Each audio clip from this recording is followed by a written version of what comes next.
What in God's name is going on in here? What was that ruckus? What ruckus? I was just in my office and I heard a ruckus. Could you describe the ruckus, sir? Okay, here's what I would have done. Bro, no one cares what you would have done. Actually, everyone cares. Welcome to Let Me Book the Territory, the podcast made for smart marks and nostalgia nerds. Brought to you by the Embrace the Turn Up Podcast Network. And now your hosts, A-Dub, BA, E-Ray,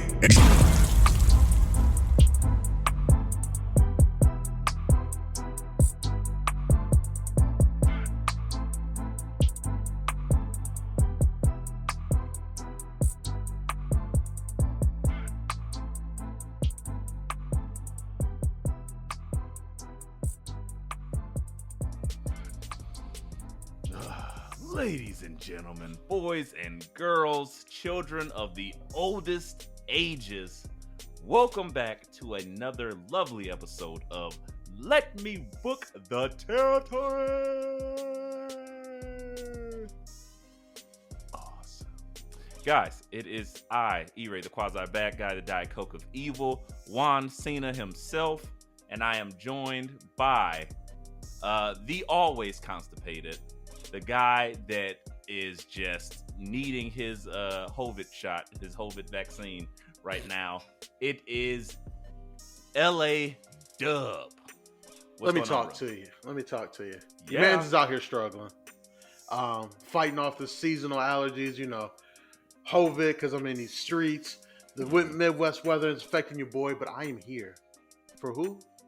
For the people. With the fellas. I appreciate that, guys. You gotta announce. It's just kind of like when Michael Jordan had that fake flu game. He really was just hungover. Like same thing. Appreciate it, Dub. Gotta love that.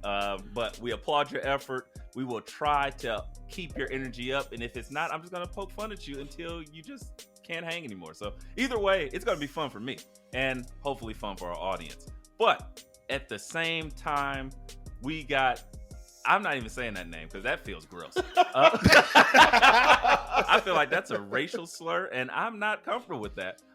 We have the guy who invented the beanie matching lace front beard and headphone over the ear combo.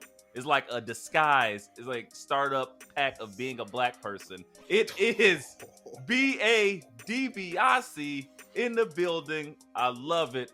What's going on, Brody? Such disrespect coming from the lead man. It is I, B.A. DiBiase, always black, never having to prove it, in the building, a.k.a. Giant Gonzalez, because I thought I saw the second coming of him on Raw. We'll explain later. Whoa. And you know me, Black IRS, Black Wall Street out here doing it on the ones and twos with my bros, the fellas. Yeah. We gonna hold up A-Dub tonight because my man's is struggling. Oh yeah, like when late the night old struggles. Old school party. Get behind. Oh, he getting all that twerk. Hold him up. Hold him up, E-Ray. Hold him up. Ooh, he can't handle it. He about to fall. Guys, we're here for another week. But this week we're going to do things a little bit differently. And we're going to kind of give you a little surprise. And so we're really going to go through some of this week. We're not going to be too focused on it because we got a special treat for you. But where should we start? Are we starting at SmackDown? Yes. SmackDown. I'm down starting with SmackDown. Well, so, Jey Uso made his return to SmackDown as a member of the Bloodline. And he dropped a promo. I told y'all in the group chat, this is one of those moments, one of those stick to landing moments that me and BA have been discussing that is going to make this the greatest faction of all the time. And he did it. He said, I was here, I did it, I didn't want to do it, but I had to stick up for my brother. So I say that to say, Dub was right once again. So I the told y'all storyline's over? He's doing this for his brother.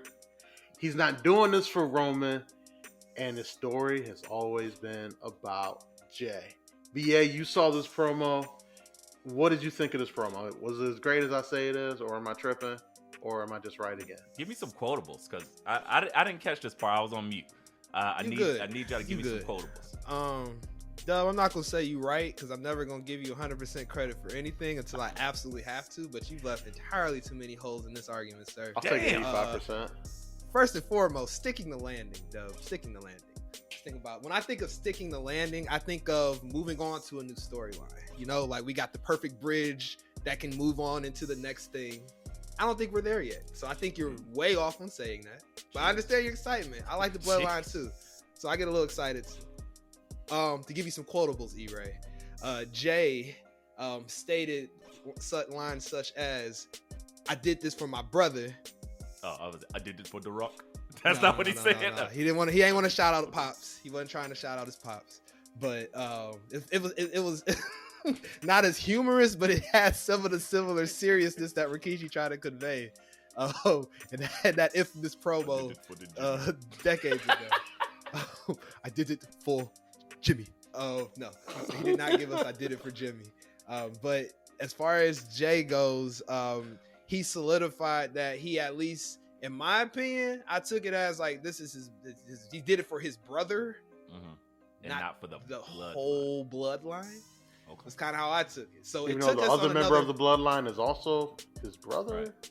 Like, well, yeah, like Solo too, but you know who we talking about. Was it 3/4 of the bloodline are brothers? There's Yes, only one which outcast, is why they're the for real. yeah, and they I mean technically Uncle Roman according to them. So with that all being said, I think that it was just, as I've been saying the last 2 weeks, now third week, more side dishes to the immaculate dinner that is the bloodline, the main course. So another banging ass dish of mac and cheese is what we got, basically, in my opinion.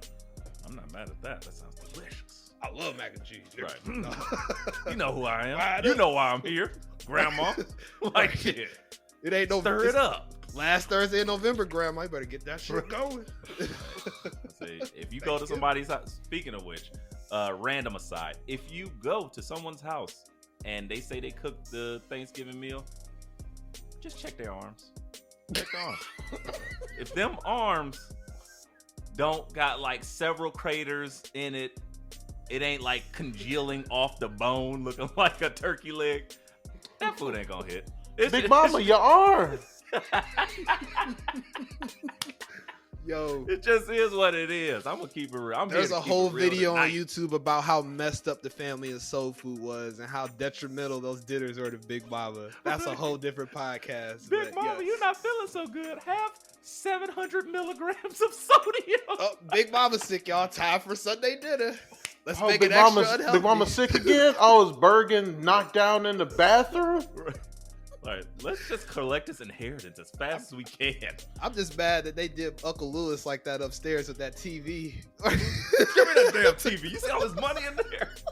How is he watching that TV? I know, right? When that shit just exploded one day. Trying to watch Matlock. Oh. Right. Turn that shit on Channel 7, you dead. Where'd he get that money? Where'd that money come from? Was Uncle Lewis running numbers and just forgot? Bruh, I asked my mom, because that used to be my questions. mom's movie growing up. I I love asked that her, like, movie. Mom, why did so much money explode out of that TV? When he dropped it, she was like, well, people back in the day, you know, they didn't trust banks. They would hide money everywhere. I'm like, but In a TV mattresses. bomb? In a TV? Right. Non-electrical TV. appliances. Or that Right, did not that work. shit sounds dangerous. Them You walk TVs used to through- be like they wasn't like the flat screens we got, like the TVs big as houses. Some of And why them. did he? Why was he just now coming downstairs with that TV not working? Right. Cause That they TV didn't could have let been him working out. for decades. They Put all didn't that money let him in out it. the attic. He was Goddamn like Uncle Quasimodo or like from It's like, oh shit, from who the left the Goonies. door unlocked? Uncle Lewis out. I want dinner. Love soul Yeah. food. Well, and guys, that has been AEW Quick Hits. Not For real. no, but seriously, sorry for that aside. Oh my I God. detoured us, but let's get back on the road to WrestleMania. That was amazing. By the way, I do need a future soul food breakdown. But it's coming soon. Don't you anything else with SmackDown? Any other reveals from the Bloodline? I know there's a couple things that were actually really dope, but nothing that we need to necessarily. Nothing too crazy. I mean, Dom is still slapping his father. Yeah. We're trying to narrow down the IC title challenger. Which didn't he come out with Legado? That was a thing, Legado came out to make the save because Ray got it. Stood up with them, and they were like, no. So Ray was gonna do a speech about getting in the hall. Judgment Day comes out. Legado runs out. So just like, yo, we stand with the homie. And then they had their, I think, 6-man tag. And of course, Legado takes the pin because you got to get Dom over. It's cool. Yeah. Legado will be there when Ray's done with this whole feud. I have a feeling. Oh yeah. Santos will be. It is what it is, but that's cool. Other than that, everything else seems to be on track. There was rumblings though. I believe this was this Friday where we got the rumblings of the disappearing act of BA's favorite sideshow. No, it happened on Monday. No, it happened during Monday. During the day. So I don't think we did anything on SmackDown with Bray on Friday. But Monday, there was supposed to be another segment between him and Bobby. And apparently Bray is off TV for a while. WWE is saying it's a medical issue. Rumors are swirling that he walked off. No one really knows what's going on. But it's just like his storyline. It feels the same, right? It's not looking good. We do know what's going on. A whole lot of stuff. That's what's going on. All right, Charlie Day, with your background of mad like red lines and what do you call it, the pin tacks? Yes. And then right here, I knew that the dangly earring meant that he was going to face Bobby Lashley. Oh, like yeah. what? That doesn't make the earring any would have sense. been in his right ear. He was gonna fight Brock, but it was in his left ear, so he's gonna fight Bobby. Absolutely right, E-Ray. But now to give a little more context into what Dub was saying, since I am the Uncle Howdy specialist here on this show, it seems as of late. You are Uncle Howdy. I know you're there. But dangly. He from what I could collect on Twitter during the day on Monday, like Dub said, there was some walkout, but people were taking a lot of rope that wasn't there to create their own narratives, so to speak, around what happened. And I was just like, this is wild. Ain't nobody say anything. Like, they just said he ain't gonna be on TV. The match is still on. They did say that. They didn't have no plans to scrap the match. They didn't say that till Tuesday, though. They didn't come out till Tuesday that they have no plans to scrap the match. And then Bobby Lashley posting something cryptic or tweeting that cryptic shit about, I'm still going to show up. Y'all not going to take my WrestleMania bonus, basically, is how I read that. Not from this black man. I'm about to say, have you ever tried? That's like $1 million bonus. Like, hell yeah, shoot. He probably like put it like build another house on top of the house he got. He's like, no, I need that down payment. Shit, we already put the down payment on the deck. I'll be like, I need this bonus, man. I'm trying to live like BA or something. Shit, right. I'm gonna have to try harder. He need him about 3 more white Virgils. No, just like. Not even gonna take that. That bait was right there. He gave it to me. I passed it away. No, thank you. It's like the Brazilian grill. I just flipped the card over. Red. I'm done. I don't need to go there today. Hey, I know the twists and turns I weave are not always in my favor for sure. But hey, we're having fun, right? Content over everything, right? I know, right? So with this Uncle Howdy thing, let's get into our booking bag today. With this Uncle Howdy, Bray missing in action, do you see possibly solo Uncle Howdy shenanigans, kind of like when we seen with Alexa Bliss? Or hear me out here, because I got my own Charlie Day mood board in the background. Is it possible that art is imitating life, imitating art? Because Uncle Howdy, Alexa Bliss literally is gone. She just, I can't take this shit no more. She living her best life, big time. Then here you go, Bray Wyatt, he's gone. He just disappears for no reason. We still haven't seen Cameron Grimes. It's been like 7 months. Like, I don't even know how he's associated with, but I'm sure you give me like 3 minutes or so, I could just connect it. But I'm going to save you guys the trouble for him. I'm just wondering, with this Uncle Howdy stuff, is this really like people are just dropping like flies, kind of like with on the studio when they were shooting Poltergeist and like real crazy shit was happening? Oh, when Steven Spielberg talked Toby Hooper into using real skeletons on the set and all hell broke loose? That movie, and the lead character ended up having some type of mysterious disease and all kinds of shit. Yep. Is this happening in our Uncle Howdy storyline, where it's like, oh, they're trying to do stuff? Because Uncle Howdy came out there and talked to Alexa Bliss, and I was like, oh shit, it's gonna be something. They cut it, and then all of a sudden Alexa Bliss was just gone. She wrestled Bianca a few times, then I was like, oh, she's out.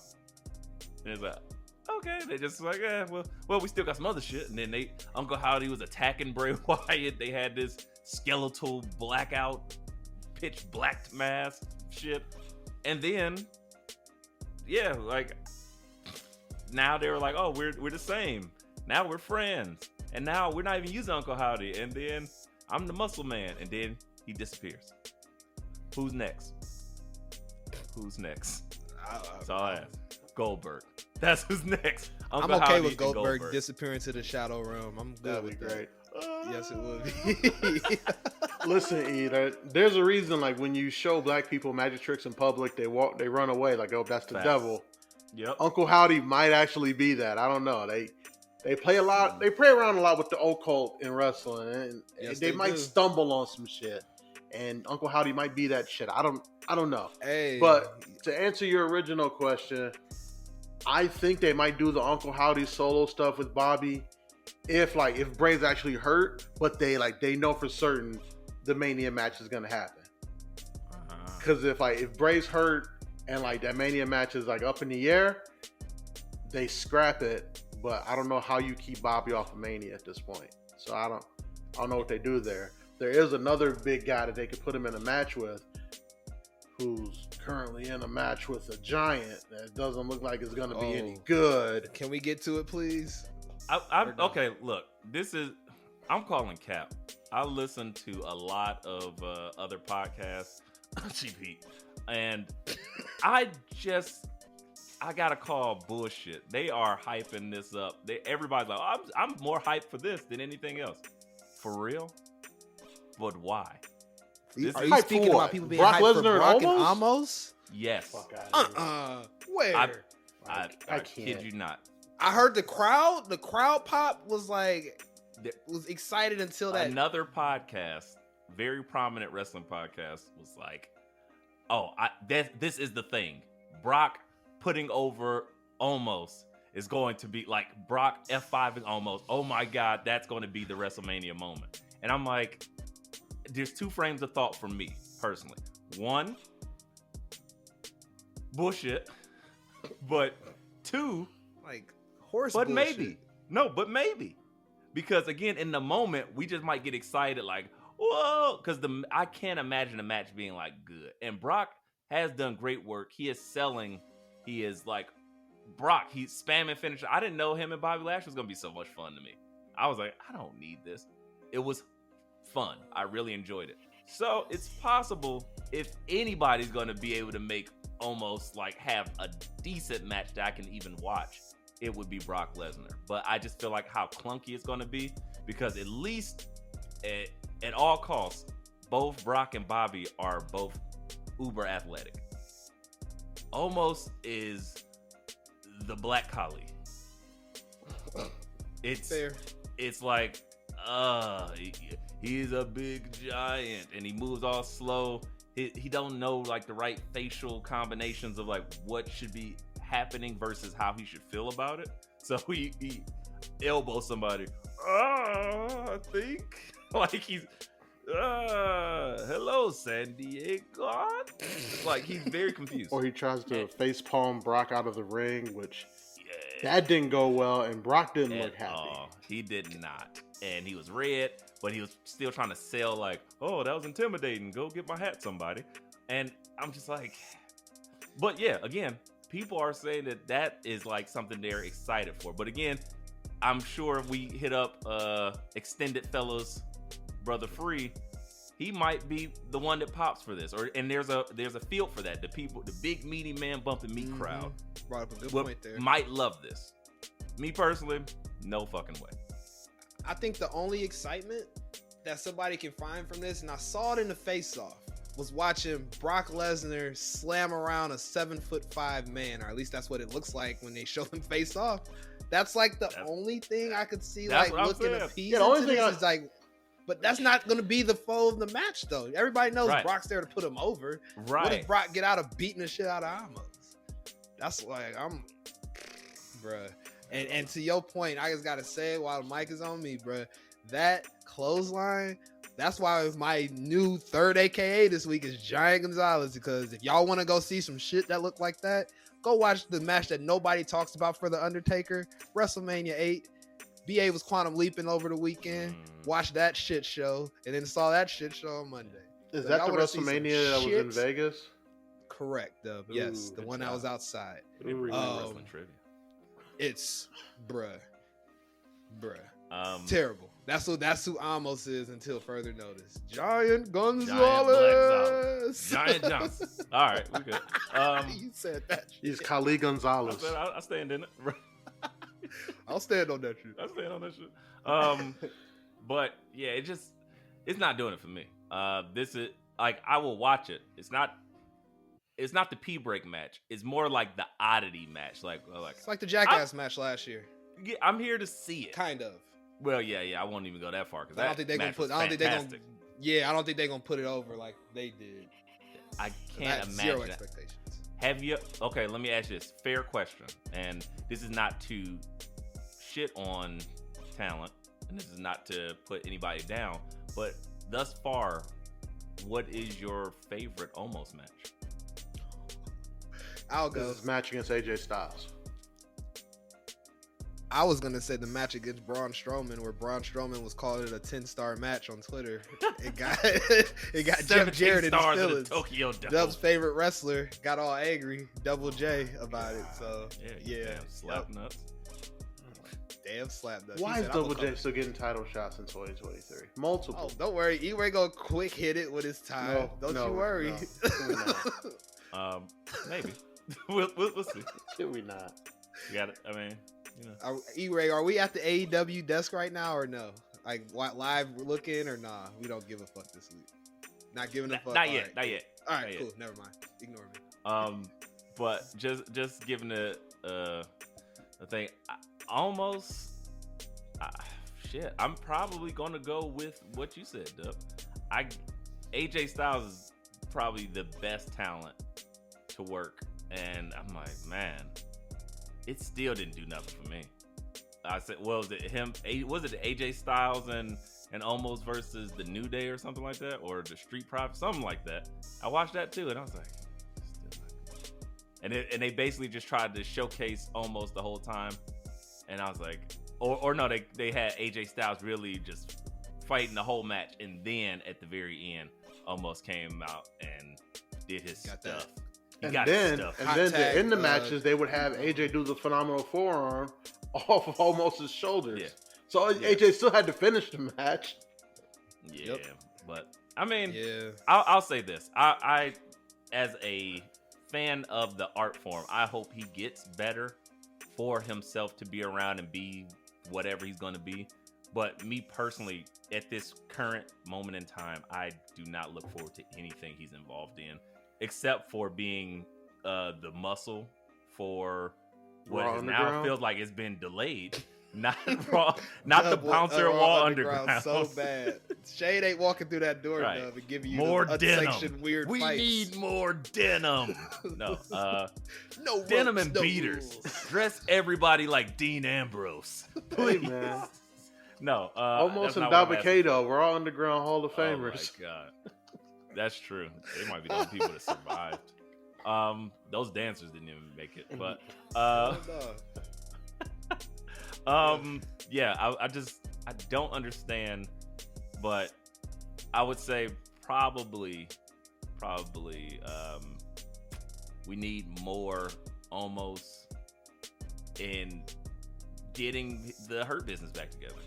It feels like that is like so far from anything now. Like, I was like, I hate that got sacrificed for Omos and Brock. So maybe that's even more of my like aptitude to like this match. It's much harder for me to actually enjoy it because I'm like, this what we doing? And we had to promise the tease of getting them back together, and now like they were like, oh, scrap that. Omos and Brock. I was like, ill. But I don't know. Anyway, anything else worthy? Oh, I mean, Seth stuff. Seth's great. Seth drippy. Yeah, Getting Logan over. Drip Wallins. You know how it is. For Logan goes to jail, allegedly. For 4X. No, that fake ass crypto he was selling that he still ain't delivered on. But we ain't gonna talk about it. Ain't the podcast for it. Trust and believe, especially after this week of banking and finance. I'm gonna bring it up, and then we ain't gonna talk about it though. Even though I just literally talked exactly about like he is. So we ain't gonna talk about it. Well, Black IRS guys. Hey man, I'm just trying to keep everybody in the comfort of their own homes and not behind bars. Hey guys, just do your Googles. Yeah, do your Googles and internets, and hey, as George W. would say. It's all kayfabe, fake news, right? Maybe that's why he's doing. He's that doing crypto might have been fake, but allegedly he's doing all these matches to get the money to pay back the stuff. It makes sense. That's why he's not gonna win at Mania, because he don't care. Exactly, and the WWE is known to be in business with very interesting characters that have certain allegations over their head, a la blank and blank, and blank. And blankety can't blank. Forget and blank. The blankety blank. Yes. Yeah. So many blankety blanks. Man, they could start a Hall of Fame with the amount of names that we have that had current allegations that are not necessarily in the business but outside in the peripheral. That niggas in the Hall of Fame got allegations.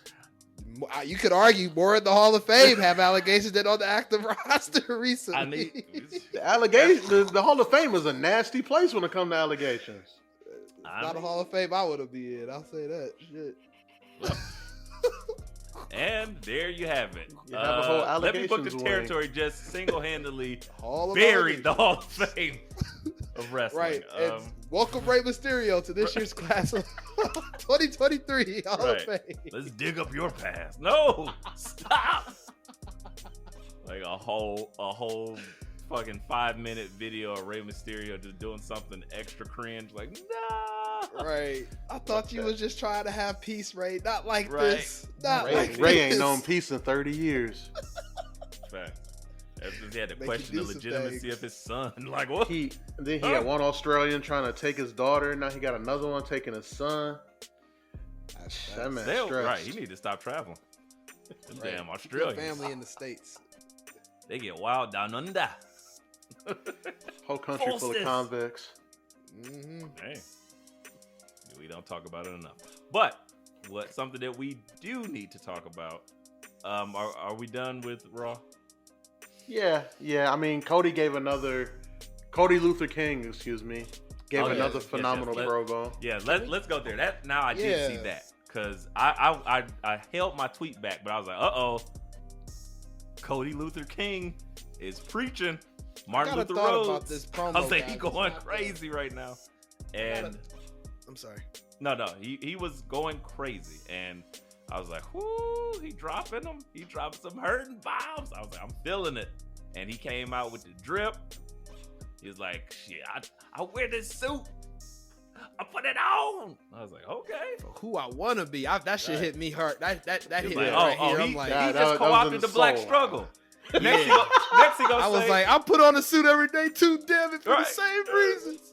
God damn it, it's real to me. Damn it. Oh, man. And Vicky Valico showed me a movies, and I like them too. Yeah, I feel you, B. Like, I get it. And the thing is like, I was just waiting, like the way it was going, it felt he tapped into something. And I don't know what's going on, but he tapped into something where I was the next thing that I thought he was gonna say is, and I gotta work twice as hard to get half as far. I was like, oh my Oh this, shit! this This nigga man is spitting. leading into this blackness in his family. Telling you, I was like, he done co-opted the struggle, and I love it. Yes, I was like, keep spoon feeding him, Brandy. Whatever you doing at home, Yeah. keep doing it. He gets it. Right. But I wanted to bring up something, fellas, about the Cody promo. I was seeing quite a few prominent voices in our IWC community, podcasters, prominent people that tweet and shit like that about just how they're not really connecting with this whole Cody Rhodes push. They understand he won the Rumble. They get that he won it. They understand why he's there, but they just don't understand like why guys like us, others on the internet, are just loving it. Oh, they can just shut the fuck up. They can not just us. shut the fuck up. But I just wanted to offer just the other viewpoint of this I'm seeing on the internet, and just like people aren't connecting with Cody like we are, as I'll say that. Well, I'm gonna say this. That seems like a vocal minority. Fair, it is. It's not again, the biggest, not the loudest voice on the internet. It's not. So I did again on the same podcast platform that I heard the hype, the overall jubilee for Brock versus Omos. They also were saying, Cody and Roman, there's no story. See, that's what I see. You see, I'm glad somebody else saw it. It wasn't just me. Does there need to be a story to the main event? A nigga won the Rumble. He gets his shot. Story. Yeah, that's everybody. To me, that's the story, and then like you can add on these other layers to it, which they successfully have. This is the prodigal son coming home.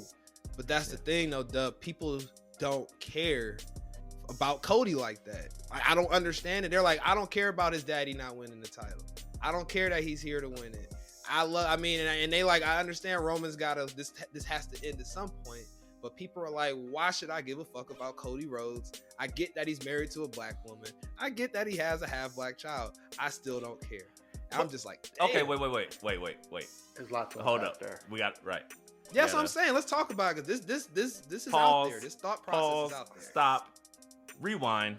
Let's get back to him having a black wife, having a half black daughter. This is the shit that I would give him tons of heat and laughter and jokes about. A year and a half ago. Correct. When I first started coming on here, yes. I love my wife. That's where I was born. None of this. No, he hasn't at all. To his credit. So he's learned there, number one. So that has nothing to do with why we should care about him, because he didn't present that as something to care about. His only thing was, I was here in this company. The whole story is Cody.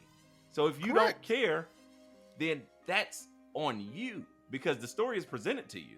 The story is, and again, it's what wrestling, when it's at its best, does the best of any other genre. It's just weaving in these intersecting storylines. One being that you got Cody over here that was once in the company, and just, you can look up all the shit that he ate, the bullshit that he went through, not getting the credit, not feeling like he's appreciated, his lineage not even being appreciated, then having to leave the company, go somewhere else, then coming back and getting a reception from what he built on the indies, and then parlayed that into AEW is the story. And then him never winning Royal Rumble, never even being considered a Royal Rumble favorite at all, and then winning the Rumble, having several great matches after his surprise event, having several great matches with Seth, and then getting hurt, now coming back, looking better than ever, cutting fantastic promos, and then finishing the story. And that translates. So that's one thing that is, if that was it, that would be enough for me personally, because that's a story. But then you have one of the most dominant champions ever. One up. Fair. He up there with Bruno and Hawk. It's literally up there. Yeah. Almost 4 years, almost 3 years of dominance. And he's there. I can't remember anybody in my lifetime having the belt that long consecutively. Not since Hawk that and nobody was riding with it like this. I was saying, when did he do it? We were kids, bro. Exactly. We so that's what I'm saying. Like, it's early 90s. over 30 years since we've seen something like this, where it's like those type of title reigns don't happen anymore. No, they don't. Especially in today's like microwave society, even more so, you right? So specifically 1 year is like a big deal. There's like, 44 days, 400 days. You know, Michael Cole. Yeah. Versus 900. 900 something days of champion beating person after person. They're not necessarily even being involved in every match. Like, they have found a way to keep adding pieces to this storyline. He is climbed the mountaintop and become it. He is now the mountain. So you put these two things together and their shared history of Dusty Rhodes, that just gives you the connective tissue to have both of these two powerful storyline elements weave together. Because the guy that is the mountain is like, dog, I'm the best. You're just another dude on the list. And guess what? Oh yeah, your dad chose me to be the guy. And the other guy, on the other hand, is sitting there. My dad never acknowledged me. He never trained me. None of this. But I still got his last name, and I want to make him proud. And I got to go through you to do it. The end. That shit sounds epic. If that's not the plot to a Rocky movie that we've seen in the 80s, I don't know what is. It's simple as that. Facts. That's all I need. All they need to do, the only other thing is if they go ahead and put Roman's punching power as 4,000 psi or some shit. That's it. Running fucking 90-degree angles on treadmills. And then have Cody Rhodes punching logs and shit. Yeah. That's it. But that is fantastic to me. That's what I mean by storytelling. What else do you want? Do you want some weird type of angle where they kidnap Cody's wife and this, like, the bloodline takes, oh yeah, we gonna get your wife, fool. Like, I mean, we're gonna talk about bad wife acting shortly. But right now, I'm just saying, let's not convolute this. This isn't another thing that we're gonna talk about. Oh, we let the best man win and this one-upmanship. This is literally, I have to do this to be relevant to the WWE, to my father's legacy, to myself. And the other person, I am relevant. I am relevancy. I made these titles. These titles that make me type of energy. And you just throw those two things together. That is the storyline to me. I don't see anything else that people are wanting. So I guess that's where my passion comes from for dissecting that. Yeah, I mean, it's kind of like what's on Cody's t-shirt. Like, he went from undesirable at some point. Like, they were willing just to let him walk away. And now, when he's come back, like, yo, he's kind of undeniable. Like, versus the guy who's been groomed since he was, like, 2 years old to be this. And he became this, and not only became it, but also, like, surpassed everyone's expectations of him after, you know, the initial suffer and succotash shit. But anyways, and it also has a parallel to a story we're going to talk about later. One guy who's been groomed to do this, who was just so naturally talented, he had it, as Dusty would say. And the other guy who was just an analogy for just do the work. You do the work, and to borrow from the 76ers, you trust the process and you keep doing the work, and it'll pay off. And now you see these guys coming to a head. Like, I don't understand. What more do you need? I agree. And to for the record, I'm with you guys. I don't know. I can tell what side you was on. I gotta speak for the streets, man. What streets you on? I run the Twitter pod. As I end the Medina show streets, because I was like, I don't trust these people that you reporting to. Like, these I'm not reporting anybody, E-Ray. I'm just telling you. Reporting on Twitter. Like the people that, exactly. That's what I'm wondering. What streets? Because if you're speaking for the streets, I gotta know particularly. These are, what streets, I said, they sound crazy. And you've heard the voices yourself on said podcast you were quoting. Yeah, people and I called them crazy. I was like, I agree. I'm just saying that illegitimate shenanigans. I agree. For the last time, and I was going to say that there's not. I was shocked to see the amount of people that aren't connecting with this amazing main event story, and I'd arguably say biggest story since like Eddie and Chris Benoit both won the titles at WrestleMania 20. Like, as far as like these things coming to a head at that point, a big old just crowning moment, or since Daniel Bryan, I'd say that's probably the last main event that was like this. Just all this just story building into the main event. You know what it is, BA? That I can't even take right now. They wasn't there for early Cody. That's what it was. They weren't there for dashing Cody Rhodes, Perhaps. Stardust, Legacy. So Yeah.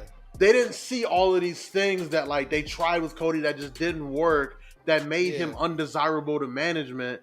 They came in the middle of the come up, so they don't understand the struggle. But again, I still ask, who's saying this? Because I don't know. You got to put faces and names to it. No names, so that way we don't do no. that. No. Just, I'm metaphorically, not asking you right now. Hey, BA, what's your Twitter handle? Pull up their Twitter handle right now. Right. I will tweet their asses, and we'll have some business. No, that's not what I'm asking. I'm just saying specifically. I'm curious what the demographic, what the age range, all these things about these people, if they're even real people. From because, what I saw, wait, because that could be it, but that doesn't even feel like it. I mean, because at that same time, it's like the Chris Rock discussion when you got people out here saying Chris Rock was never funny. If that's your opinion, you're either not old enough, so therefore your opinion is null and void, or you're full of shit, and your taste level is so beneath this conversation that you're then still disqualified. So similarly, if Cody Rhodes isn't, like, if they weren't there for the struggle and watching him be dashing Cody Rhodes and then do kind of the Carlton dance shit and break his nose and then become Stardust and then just kind of unceremoniously just be dropped from the company essentially because he asked for his release. They're like, bet. They do that with Ali. Ali was like, let me get my release. They said, nope. No. Go reinvent yourself again. Like, to WWE, right. My friend. I own you.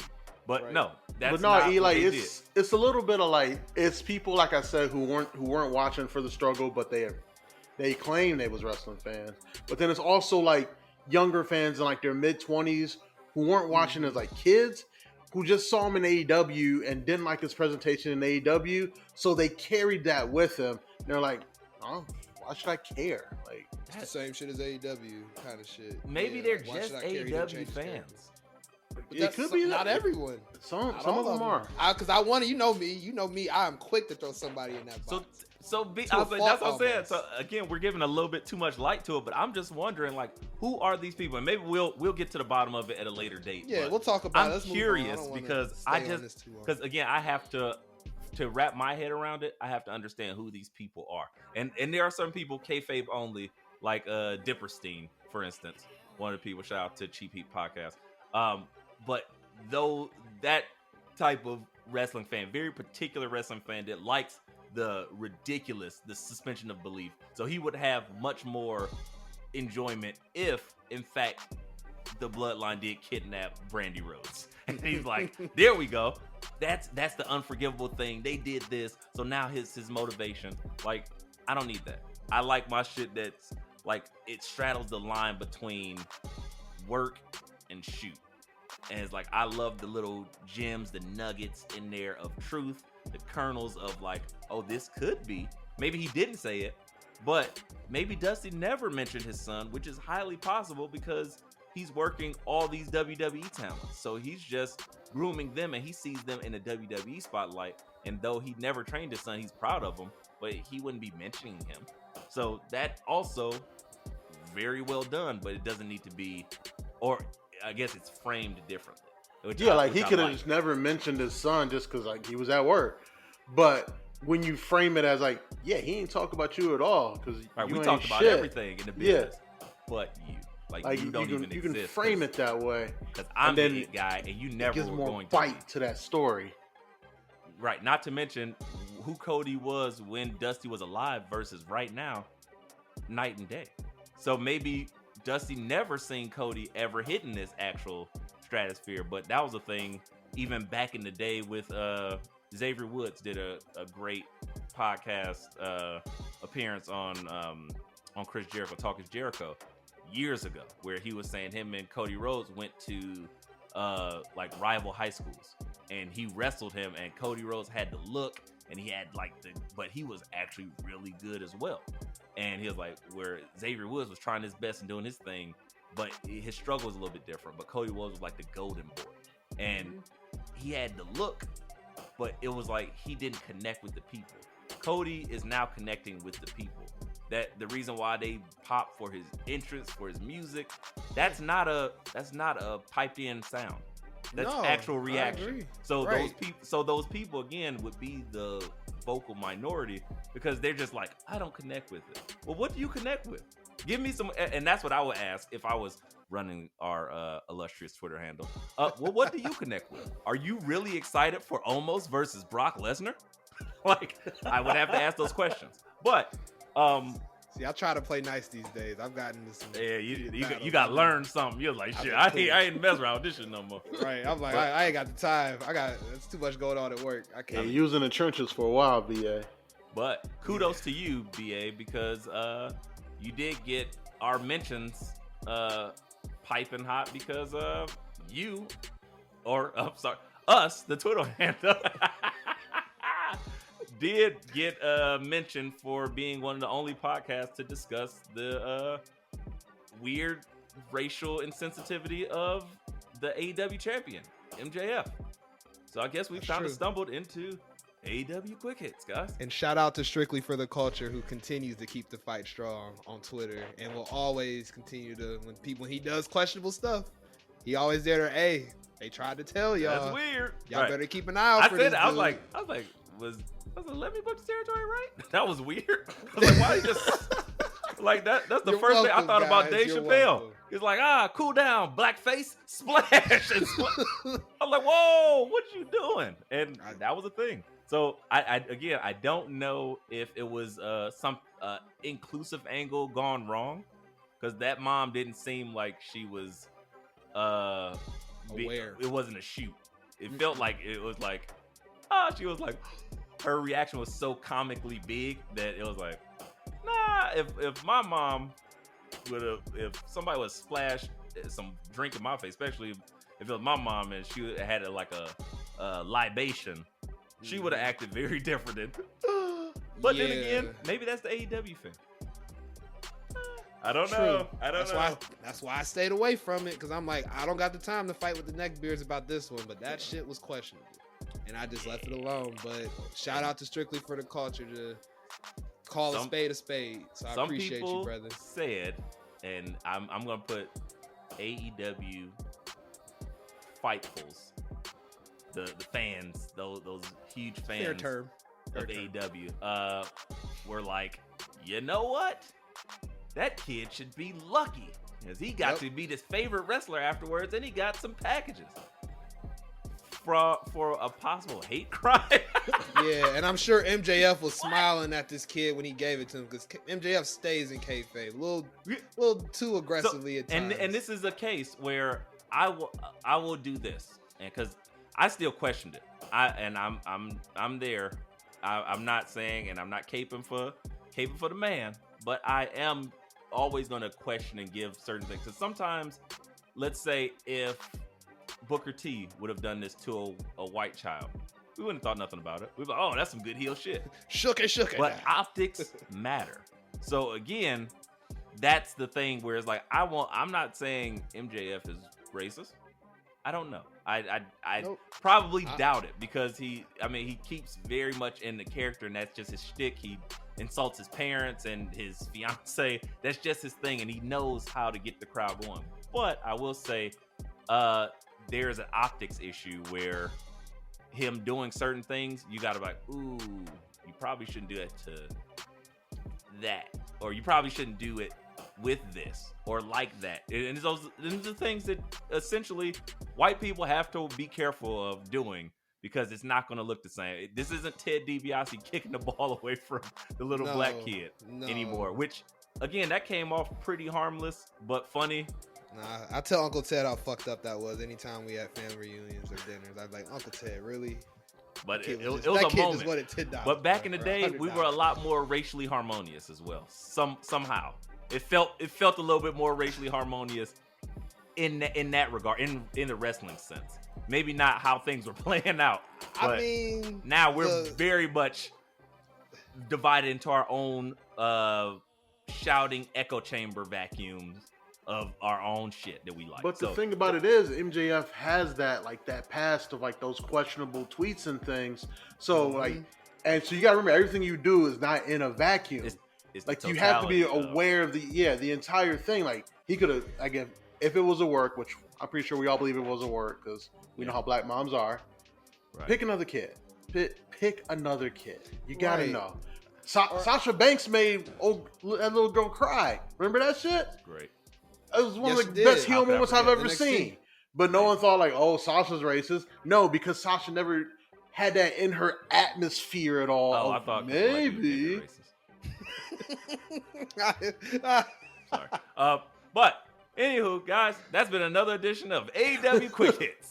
Oh wait. No, there's more to talk about. Yeah.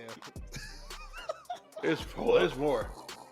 AEW is getting another hour of television Where? on Saturday nights on one of the Turner networks coming Not on my this TV. fall. I thought it was Thursday. Well, I heard Saturday. You talking about that dumbass reality show or something else? No. Actual Another wrestling hour show. of wrestling.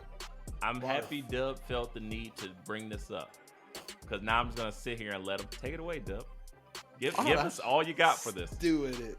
So, well, first of all, it's interesting from the WB Discovery merger, they've been doing away with scripted television all the way to the point where, like, they're just going to be nothing but reality TV in AEW at some point and Big Bang reruns, which, fuck that show. Helps out their ratings in the first hour. Roads to the middle. Or whatever. Roads to WWE. So, guys, are we gonna like have to make the pod 4 hours long to cover another hour of AEW? No? Man, Yes? My stomach. You want to just take this or you curdled. want me? E-Ray, please. I want E-Ray to do it. Dub. And we're going to close this AEW Quick Hits with honoring the late, great Chadwick Boseman. I don't care. And guys, that's been another episode of Wait! AEW Quick Hits. There's more! No, it's No. over. Please stop the misery. Stop It's waterboarding us, Dub. It's over. I can't We got breathe. more things to talk about. All right, there's only one more thing. Forbidden Door is coming back in June. That's it. All right, we can move I on. feel like You Mel really Gibson wanted to and get. Lethal Was that Weapon really worth 1. it? Stop torturing me. I'm gonna call you. I'm For gonna the- call you J. Whoa, Dub. no. For That the look wasn't on your worth face, it it at was all. worth it. 100%. For the look on your face, He's it was trolling me. 1,000% worth it. This is very much akin to what we're gonna close the show with. This is pretty much exactly how that went down. Yeah, I hate it. And you know what else I hate? Speaking of things that E-Ray hates, let's talk about the most recent episode of NXT. Oh, here we go. Guys, things happened. Lots of things. Dub's favorite NXT UK tag team, Gallus Boys on Gallus top. Boys on top. On top of what? Went over on Pretty Deadly, which is even more interesting. Yeah, didn't love it. I mean, I get it. I love Pretty Deadly. They just work. NXT has an interesting habit of creating these odd niche tag teams that you fall in love with that usually do not survive the main roster. And you can go from the Vaudevillains to the Ascension to American Alpha to like it goes on and on and on and on and on Viking and on. War, whatever you want to call them, Raiders. The Viking Experience, Raider Warrior Ninjas, whatever they Enzo were. and Cass. That was Heavy Enzo's Machinery. Yeah, Fashion It- part. I can't argue Police. with that. it just yeah. it goes on and on. I promise was- you. I say Glad y'all things. went on and on. I say things. I be knowing things. But they have a habit of creating these niche tag teams that you just love at the NXT level. And as much as Dub said, those guys are pure gold and will be through the stratosphere when it comes to being on the main roster. I don't know. I feel like perhaps their position is already slightly filled by that of Maximum Male Models. Yeah. You're Which speaking are- of Pretty Deadly. Are popping. They pop me so hard every week now. It's so funny. I mean, So why can't they come in and be the I counter to that? would argue that it could Why would work, they? but you got to put them on separate shows. Why not? The reason Karrion Kross isn't working right now is he's the other spooky guy on SmackDown. Like you got to He's separate. not spooky. They just took that away from him too. Now he just comes in. He's almost like I'm just waiting Gladiator, to but see with his Scarlett. with his Let's just cool be gimmicks real. again. He has everything else. He's not really spooky. He has But that's the there point, because they realized like him to being see spooky, Scarlett. it just wouldn't work. The tarot cards and shit, it wouldn't work because he's a spooky guy on a show that has the best spooky guy. He can So sell they the spooky need if to- he cut his hair. That hair just don't make him scary. It's like just don't the bald head is what makes him scary. At least he can his sell head that gimmick a looks little like bit. the Michael Myers wig. Yes, So what's the- thank you, E-Ray. But it looks like that though. yeah, so like that's the scary, part isn't it? 4 Michael Myers, the fucking Grover looking.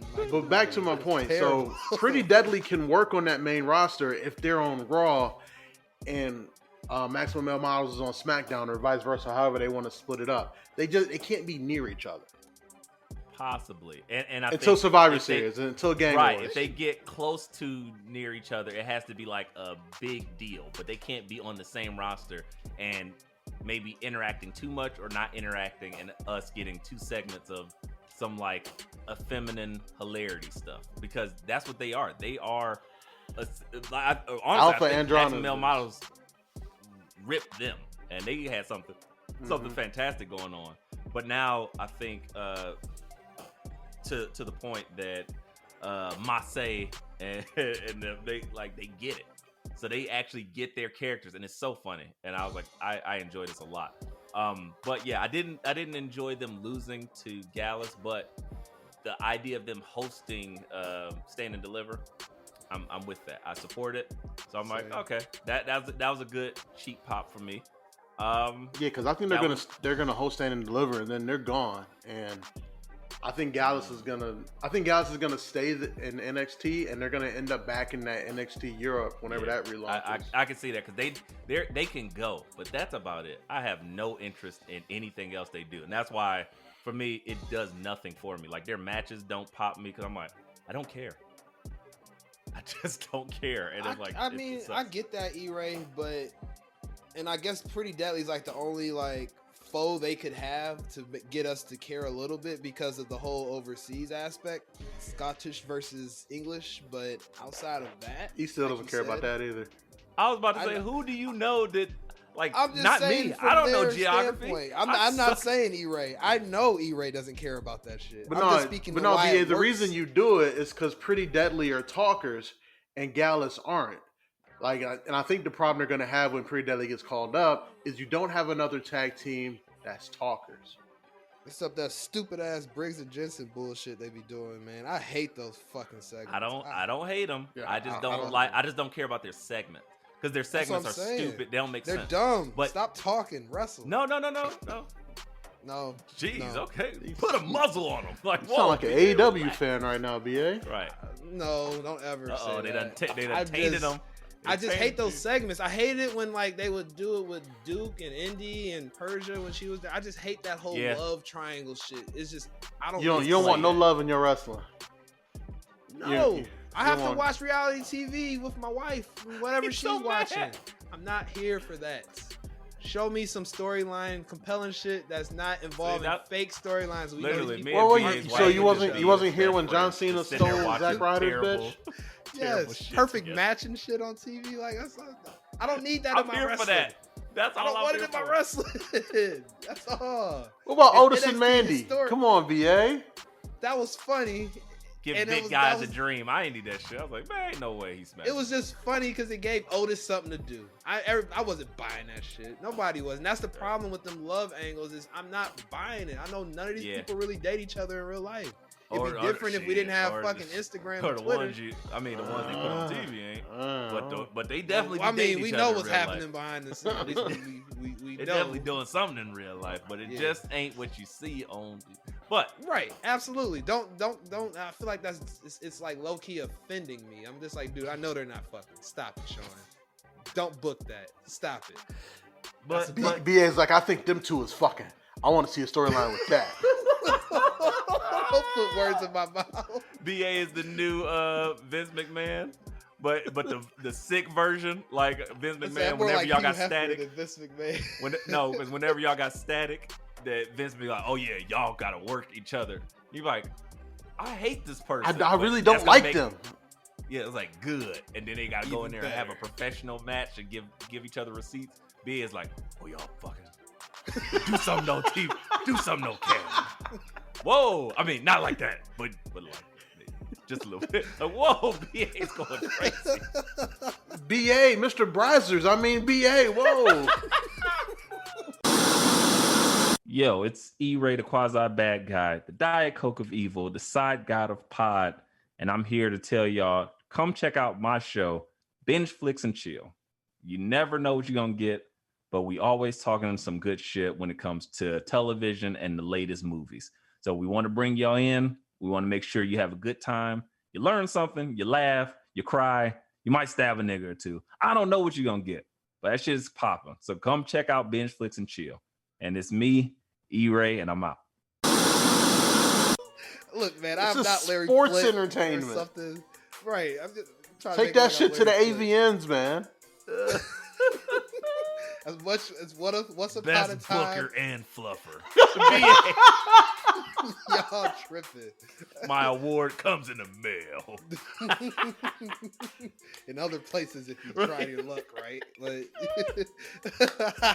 I want to accept this award on behalf of all of my stand-up slow. guys. hey, man, BA pre-marriage BA. That used to be a dream of his, is to be in Vegas on one of those random AVN weekends. Like, oh shit, my I just gosh. happened to be in Vegas. BA at But the no. expo trying out the toys. Not married PA. No, not Get it, trying get out me. fleshlights in a Right. convention center. Can you sign my fleshlight, Janet? Yes. Oh, Cherokee the ass. How you doing? You Right. down for this Hell in a Cell match? Legend. But Who we're not are gonna talk you? about it. Oh, you're on a fun. Whoa, BA, get out of here. But as we like to do, we're gonna pivot to more things in AEW to dislike. Or excuse me. Wait, what? See, I know they got me so wound up that I switched brands. NXT dislike, and that's how you know I hate it, because I brought up something that I really do not enjoy. That's facts. Guys, the big thing here that we just knew. I mean, before he was him, like. Sorry, I got a quote, still somewhat of a quote from Corey Graves, but Melo is money. Guys, I think that some way, somehow, like, I don't know if you ever, the rumors were back in the day, right? Sierra, married to Russell Wilson now. Prior to, let's say it was about 2005, 2006-ish, she exploded on the scene. Bam, bam, all her dance moves. Goodies. All that shit. Goodies. Goodies. And all them jams. Then she hit a extremely cold patch. When her time was done, it was dead for her. But she was still having higher profile relationships. But it seems like every person she dated, she was cooling them off. And it was like, ooh, it's like, oh shit, she with Bow Wow. And then Bow Wow never had nothing again. He was Mr. 106 and employed. Yep. He was just like, And our then guys. Mr. Spirit Airlines sitting next to BA on the way to Vegas. Right, taking Yep. pictures of a private jet. Got it. And then like it was like high profile for high profile, but she was seemingly cooling these gentlemen off that she was talking to. Like she dated 50 Cent for a split second, and then next thing you know, 50 Cent's music was done. It was like, damn, 50 was the hottest. This G Unit, no more, no, done. I never liked Future, so there's that.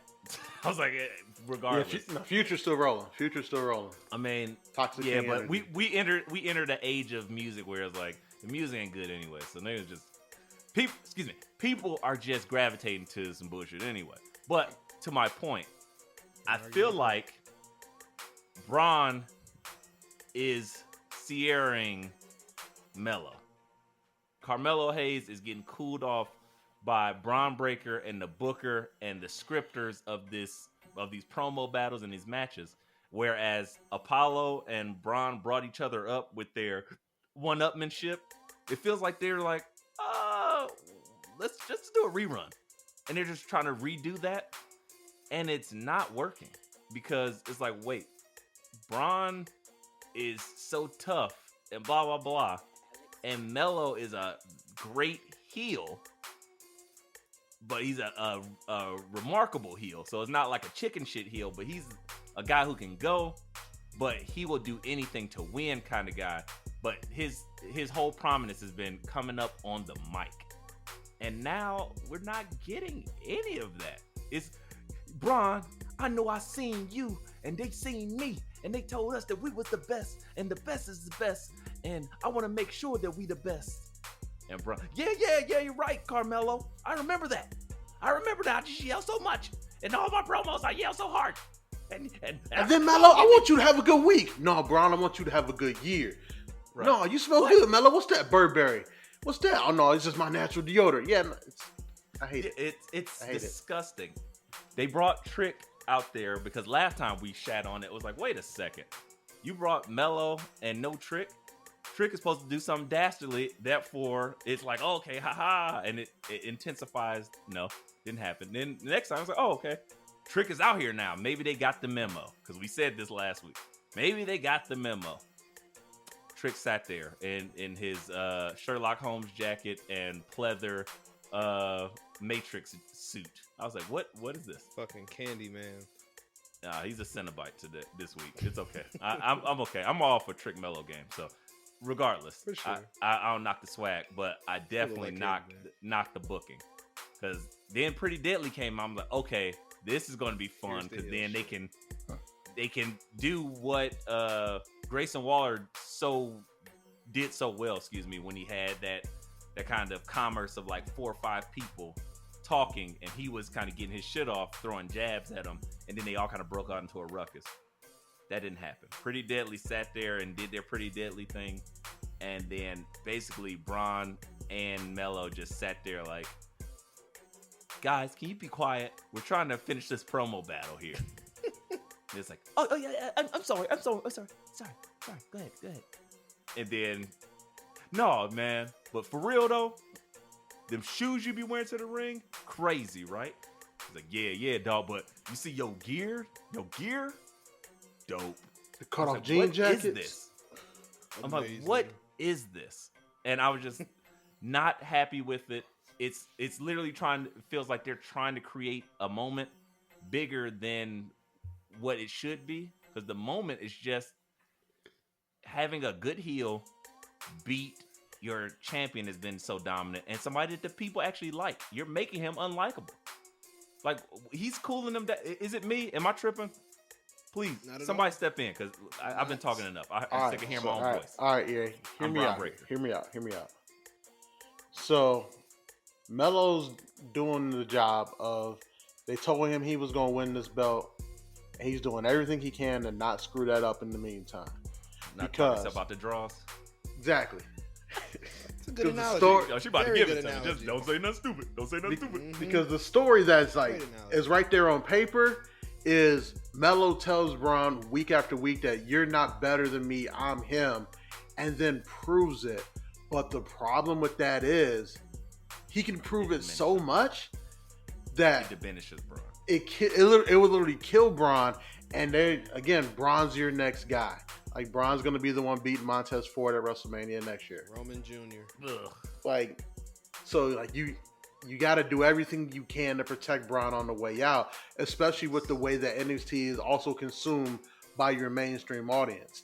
If NXT was still just the secret thing that only me and you was watching, oh, yeah, rip them to shreds. Because think about what they did to Karrion Kross. When they're like, not everybody's watching NXT anymore. Let's have all of these people under 5'10" call him a bitch in front of his woman. That'll work. And then they saw what happened to Karrion Kross. Drink Tramps called him a bitch, and Charlamagne called him a bitch. It's like, damn. Okay. Everybody called Karrion Kross a bitch. That's what happened. And so what happened to him. I mean, it didn't help that they put him in, the Gimp mask too. But it's like, oh, we can't we can't have our champ go out like that at all. Bitch. Wear your ball gag. Yeah. Yep. Get called a bitch and wear a ball gag. Yeah. I get they was that. like, all right, well, Braun's not gonna wear a ball gag when he gets up, but we can't let him get called a bitch and be shown that he can't go at the level of a lot of these guys on this main roster. So we got to protect him as much as possible. But Melo, you still getting his belt next Saturday. But okay, well, let me ask you this, and I'm gonna direct this specifically to BA. Why would you need to do that? Couldn't you let the guy that is going to be your next guy actually be the guy that got him into the position in the first place? That's what I'm confused about. And we kind of talked about it before we recorded a little bit, but just like why, as far as this has been Melo, at least who's been presented as in 2.0, I don't know about any other fucking tournament or whatever he was doing before this became 2.0. This is who he's been. He's been this arrogant ass dude, and rightfully so. He's proven it in the ring every time I've watched him. He's the most captivating wrestler on that roster since Santos left and all those other guys. There's not even a question who's that dude? Who's moving the needles in NXT? It's not fucking Bron Breakker. And to your point, Dub, they do have to protect him going out. But I'm like, bruh, it's like, and it's to the point, and this, I wrote this down, man, watching that fucking promo. I wrote down, save us Melo. The fucking crowd was chanting that. Melo. I was like, this is insane. I'm like, this is your mans? The crowd is literally saying, we have had enough. Get this fucking guy off my TV. That's what I don't understand. Like, even your fan base doesn't want this, and they see through it. I'll say this, and this isn't to derail or kind of pivot your argument, because I agree. The one thing I will say though is that's a different crowd. That's not the Full Sail crowd. That's the CWC crowd. Very different. They are interesting, but I agree with them names. Like, get me too, Bron out of here and do what you need to do. You don't have to. Again, he can lose the promo battle, which he was going to do anyway. All you're doing right now is messing up just pull up Twitter. You see all the people making the jokes like, this shit is ass. Like, because we know Melo to rip people apart. You seen what he did to Solo on Twitter. And Solo ain't no hoe on Twitter. He was actually pretty good, but Melo ate his torched him. So let me ask you guys this question. That didn't mess with his main roster run. Just saying. Let me ask you guys this question. I'm putting you guys both in WWE management right now, and I'm telling you that the boss has told us that Bron Breakker is the top guy. Can I be Vince? No, I'm just playing. Sure. Just jokes. Sure. You sure can. You sure can, buddy. So the boss is telling us that Bron Breakker is our next top guy for the next 10 years. So I'm gonna let you guys book NXT. What do you guys have more confidence in? That you can reheat up Melo on NXT once Bron is gone, or that you can reheat up Bron on that main roster? I'm gonna go a different route. People who watch NXT really don't care. Or excuse me, vice versa. People who watch the main roster really don't give a shit because you can repackage him or do whatever you want to. So I don't see him being the same person, let alone even having the same name. He will probably be Rex Steiner in the main roster. Throw the oop, E-Ray. Throw it up. Because you know why? Because he does not have to be that dude on the main roster, Doug. He doesn't have to be that dude for a long time. As long as fucking Roman Reigns and Brock, all them dudes are there part-time even. Bron could be underneath. I know they shot him to the moon entirely too early, but we can right all those wrongs by bringing him up the correct way. As you said, Rex Steiner don't even got to be Bron Breakker no more. They can completely reinvent him because most people that watch the main roster are not as emotionally involved in it like we are. Pure facts. So that's not what I asked you guys. You said book it. I asked you guys, which do you have more confidence in? Your ability to reheat Melo after Bron is gone, or your ability for Bron to heat himself up? let me ask some clarification. Why does that have to be those two? Because options? those are your how options. is Melo being Because those are your reheated? options. Because that's what they're being presented with right now backstage at NXT. Just Those like two I'm options. telling you, I would be like, that's stupid. We have way more options than that because it's not either reheat up Melo or try to reheat up Bron. Bron doesn't need heat because when he goes to the main roster, he's not going to be the guy, as BA said eloquently. He ain't the guy. He's just going to be a guy. He's going to be a hand, and he's going to learn. He's going to be like our man, the prototype, a.k.a. Super Facts. Cena. Yeah, That's what it's going to be. He's going to have to find his rhythm. He's going to have to be on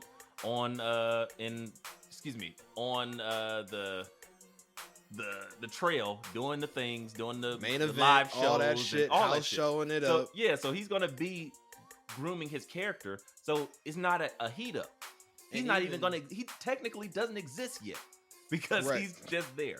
They haven't Versus- even brought him up in a Royal Rumble or anything. And if you want to make your guy Melo feel like the guy, make Let us him be feel him. like, hey, we made the right choice. We already cannot stand Bron. We've been saying this forever. Listen, And I if you hear don't do anything different, then we're gonna turn on his ass too. So you don't want that. To the point where the crowd is begging for him to hold the title. Right. Begging. I've never heard no shit like that. Well, I've heard some shit, but not on I NXT. have. Circa Roman. Yeah, that's why I backed I was up. like- I was about to say I backed up like, well, Roman had a circa tough run. 2015 I have a and feeling 16 I have a and feeling 17 and Roman when Roman is traveling on the road, when he ain't sitting on a yacht or in one of his houses, when he's taking time off, Bron gonna be in his locker room trying to figure out like, hey, I'm just trying Roman. not to step in them landmines like how'd you get the crowd back? Huh? I'm gonna scream. He gonna scream that shit. Hey, Roman. Hey, buddy, listen. Right. All that yelling and talking that you do, bring it down.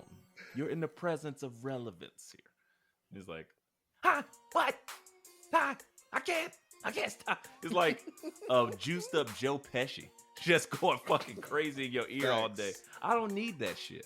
But again, I don't know. I don't like the options Dub presented, but if I had to make a choice, it would definitely be to let my champion be a champion, as the other guy he's so clean, he's so raw that heating him up. They already did that. They showcased him on WWE TV, and he won the belt back, the NXT belt, against Dolph Ziggler. True. That crowd was still like, That's a good point. yeah, I forgot that they did sneak him in on Raw a couple times. Yeah, Shit it was like that last year. which was dumb as But but that's because you know who was still there. That's why you're Absolutely. not thinking. absolutely. But with that said, I got all confidence in my next guy. That's why I chose him. He's done everything. So why handicap him and play to his strength? It's kind of like how they're doing with Bron. It's still like they sucking Bron's balls. Like, let's keep Bron looking good. Looking It's like strong. Bron is not good promo. That's why they had to do like non-public scripted promo battle with him and Apollo, and it worked. If you want to do that, And Apollo's done a great promo. exactly. But that's what I'm saying. They both actually, to me, succeeded in that regard of the one-upmanship. Versus, if you want to do something like that, have Bron go in there and yell at the crowd and boo him, or have Melo go out there and get the crowd riled up, and have Bron just stay off camera stay out of the main space and just do his vignettes on a boat or whatever, because it's scripted, it's gonna come off better, and then you let Melo be Melo and tear his ass up. So then when he wins, the crowd is happy, and then he said, I ain't need none of y'all anyway. Y'all cheering for me like I miss. Like, I don't never miss. That's what I'm saying. Why can't we have a heel champ? Listen, It's I so get easy. it. I get everything you guys are saying. It's so easy, man. I booked the understand the That's what I position do. they're in. They want to protect Braun so much, and they know that Melo's a generational talent who can probably recover from this quickly. So say I was about to make it racy. I'm not even gonna make it racy. I'm just gonna say it's all good. We don't need all that. We don't need no pizza. They got food there. Like, it's that simple. We done with this. Something I did like though, I'll give you that. Let me throw something good in for NXT. There was a match A-Dub brought it up, and he was like, man, what happened to this shit? The feds had his shit tapped, and coming up next, Apollo Crews versus Dabba-Kato. I was like, what? I was like, I thought they threw that shit away. But it happened. And dare I say it, I really enjoyed that match. It's fun. I didn't know Dabba-Kato was that good in the ring. I mean, maybe he isn't. But him and Apollo together. Maybe Apollo's is great. Something. I think so. Because Apollo can go. And I haven't hated any Apollo matches. But they had a really good match. And that's something I cared about. And I'm like, damn, that's what I did not get from Gallus. That's what I don't get from any Bron match ever. It's like, man, I really enjoyed this match. And I was into it. So they did everything right. It was because I was looking at like, before I even got to send the text, I just sat down and watched the match. And sometimes maybe that's the right move. I was like, I'm ready to fire that shit off. Like, this does nothing for either of them. This is just going to make them both look like trash. Didn't hit send. Shout out to Herm Edwards. I was like, I'm going to sit here and watch this. And as I start watching, I'm cooking and watching. I was like, oh, okay. Hard hitting, good action, good pace. And I'm pleased with the finish. Listen, man, I'm just Dabba-Kato saying. said, I'm going to destroy you and keep moving. And Apollo was like, I ain't no hit that bitch. angle slam, and he hit the Fire. lowdown in that match. Fire. I feel like we got to give him the European title now. Bring it back, Trips. We Bring just it back, have to. HBK. Fire. I'm not mad at any of that. But again, I love the ending. I love the match itself. And then I was like, oh, this is really about to go in. And then I was treated to the Melo and Bron Breakker cordial off. And I was not happy. So there was that. Other than that, the other big thing, the last big thing I guess we have to mention, Dub, I'm going to let you take that with, let us know what's going on with the women's title. Roxanne Is down and out.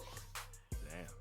I mean, she passed out, and then I don't know if they're kayfabing it up, or if she's like really hurt, or if she just needs some time off, or if she actually is like only 16 years old as she appears and can't work after school anymore. Real.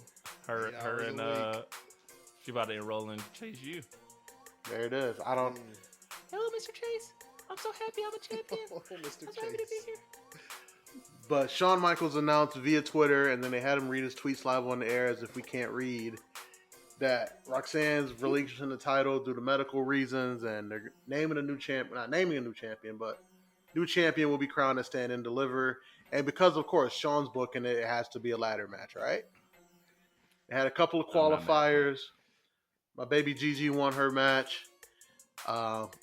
Gigi with the generic female wrestler number 6 music. Yep. Yeah, facts. I thought the same thing when I saw her. I'm like, oh, look at her creative player walkout action. Yeah, I was like, I've heard this one before. I was like, skip next. was real stressed out by that music, but yeah. And then E-Ray's girl Zoe Stark won her match in Best heel in NXT. amazing fashion. Talk about it.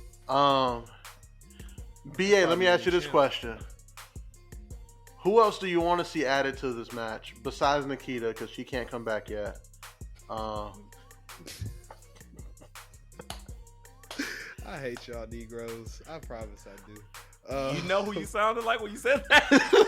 What, a black man saying, I hate y'all Negroes? Oh, shut up, Negro. Definitely.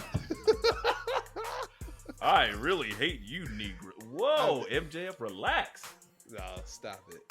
Don't put me in the same realm of that nonsense happening on the other channel. But yeah, BA, so who do you want to see in this match, and why is it Fallon Henley? Please tell me. We know. Moving on from all of Kiana that. James. I will say that we'll probably see, Tiffany Stratton's going to be in it. She's got to be in it. We know Zoe's in it already. I'd say probably other women that you will see that we haven't seen yet that's not involved in the tag team mix. I'm trying to think of their roster. I mean, I know they're in the tag team, like in that 3-way they had, but I feel like either Isla Dawn or Elbow Fire needs to be in this match too. Isla Dawn. I feel like it needs one of them. I know they're a tag team quack, now, quack. but I know Booker T might fly through the But roof. they're of number SoFi one Stadium. contenders. Yeah, they're number one for contenders for the the- tag for the title, tag so they belts. can't be in it. But That's what I'm saying. from that match, Tatum Paxley turned on Ivy Nile.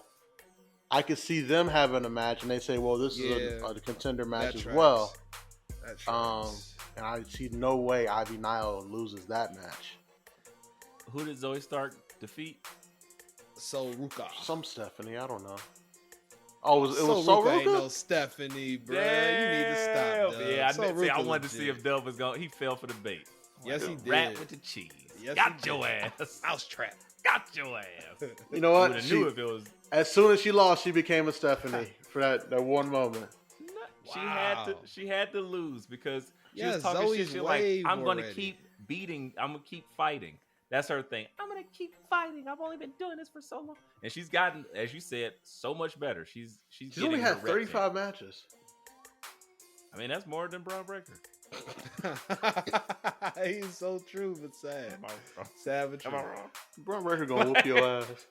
I mean, in my opinion, let's ask Hey. y'all this: I mean, I know we ain't there. This may be a little premature, but who do y'all think is gonna walk out of Stand and Deliver with said title? I think the right choice is Zoe Stark. I Been think saying that forever. Tiffany's gonna be the I've one been who wins saying it. that forever about Zoe Stark. Tiffany's gonna be the To one who point wins where y'all it, but I think the create right this choice is Zoe Nikita Stark. take again. It'll probably be. I agree. It should be Zoe, but it's probably gonna be Tiffany Stratton. Yeah. No way. She. No way. That's who they gonna book because No their way. booking is If they- wild there. If they book Tiffany Stratton to be the new women's champion, I'm done. She ain't gonna hold it for a long time. She just either. keep E-Ray, it you hot. say it like it's crazy for them to strap a rocket on somebody who might not be ready for the title yet. That's what I'm saying. This is the place for that. Shit, they've never done that in NXT. This is the home. You for got that. me. You got me. That's what I'm Shit. saying. What a cross kick to the chest. Dub, I think I'm For bleeding real. inside of my chest. Like, goddamn. Oh, man. Well, And I They'll say that, and finish- Tiffany is way closer to ready for a title than Braun was when they Facts. have him beat the greatest NXT champion of all time. Right. He just got out of the PC and he became the champion. she is. But it seems like they booked the female shit better.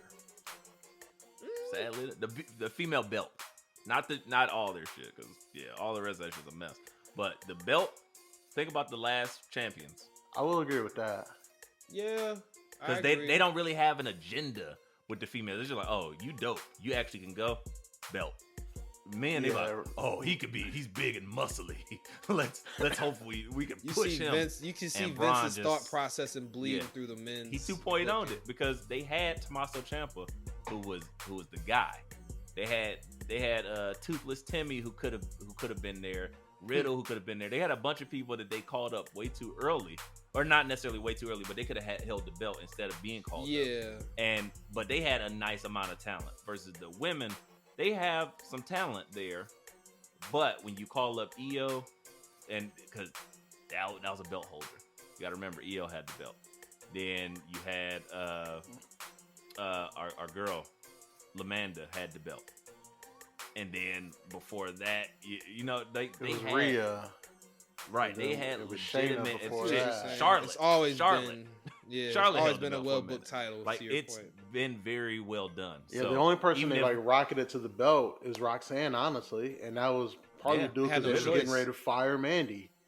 Right. Yeah. And that's what I was saying. Literally, that was the one where it should have been Zoe Stark to begin with. Now, I think I wonder if they do the thing. Will they do the thing? Because Zoe Stark is there, but if they do the thing, they have the final boss win it. And then, because she deserved that belt, Win it in honor of Roxanne. no, just win it. Because she's been doing the shit and she's been whipping ass. She holds the belt for a little bit, loses it on her first defense against Zoe, because Zoe gets her get back because she beat Zoe. Okay. She beat Zoe I to see have this to go vision. against Roxanne. Like, we see need the to see the final boss win that belt and then have Zoe just healing off healing off, and then she takes the belt, and then she starts her evil reign. So I'm fine with Final Boss being a transitional champ because she still can go, but she's older, so we don't need her to be the face of the company. And she probably gonna be in NXT Europe anyways when it's all said and done. Even more reason for her to kind of transition it off until whenever that's up and running. And she will be a great champ. I mean, shit, track record proves it. So I forgot about Final Boss. She'll definitely be in that ladder match for sure. I like that idea, E, but they putting that belt on Tiffany. I hope I'm wrong. It's lightning in the bottle. I think it's lightning in the bottle. I just see how Tiffany's being presented. It just kind of speaks into the ether. We're gonna do this because I know you got Hovid. I know you out here in these streets.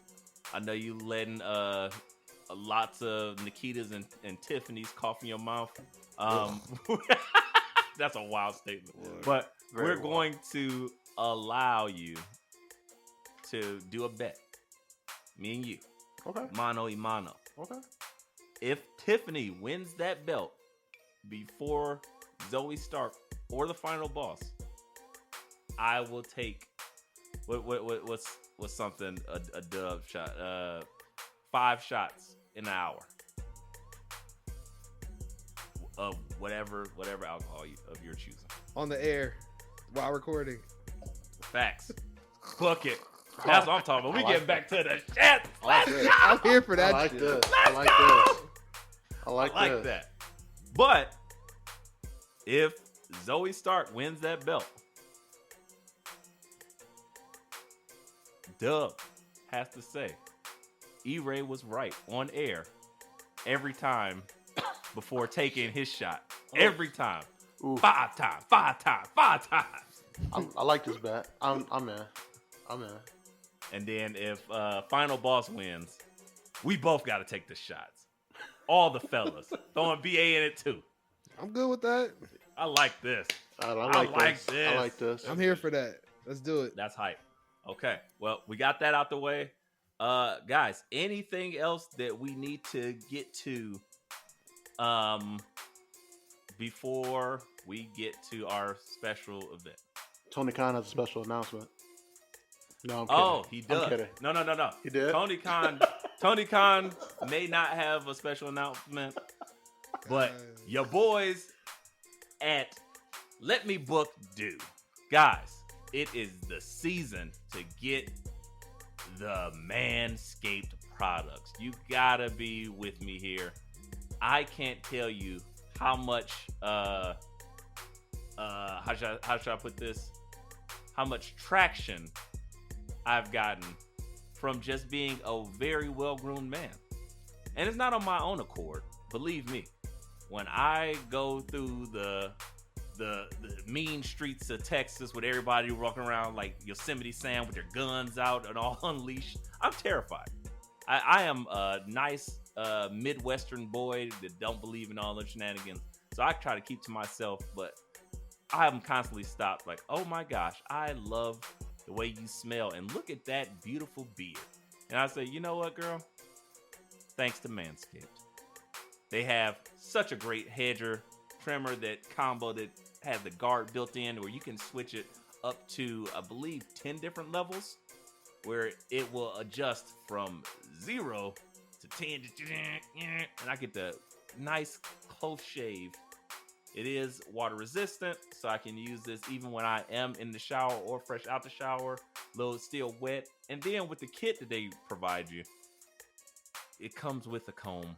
It comes with a smooth brush and beard balms and beard oils.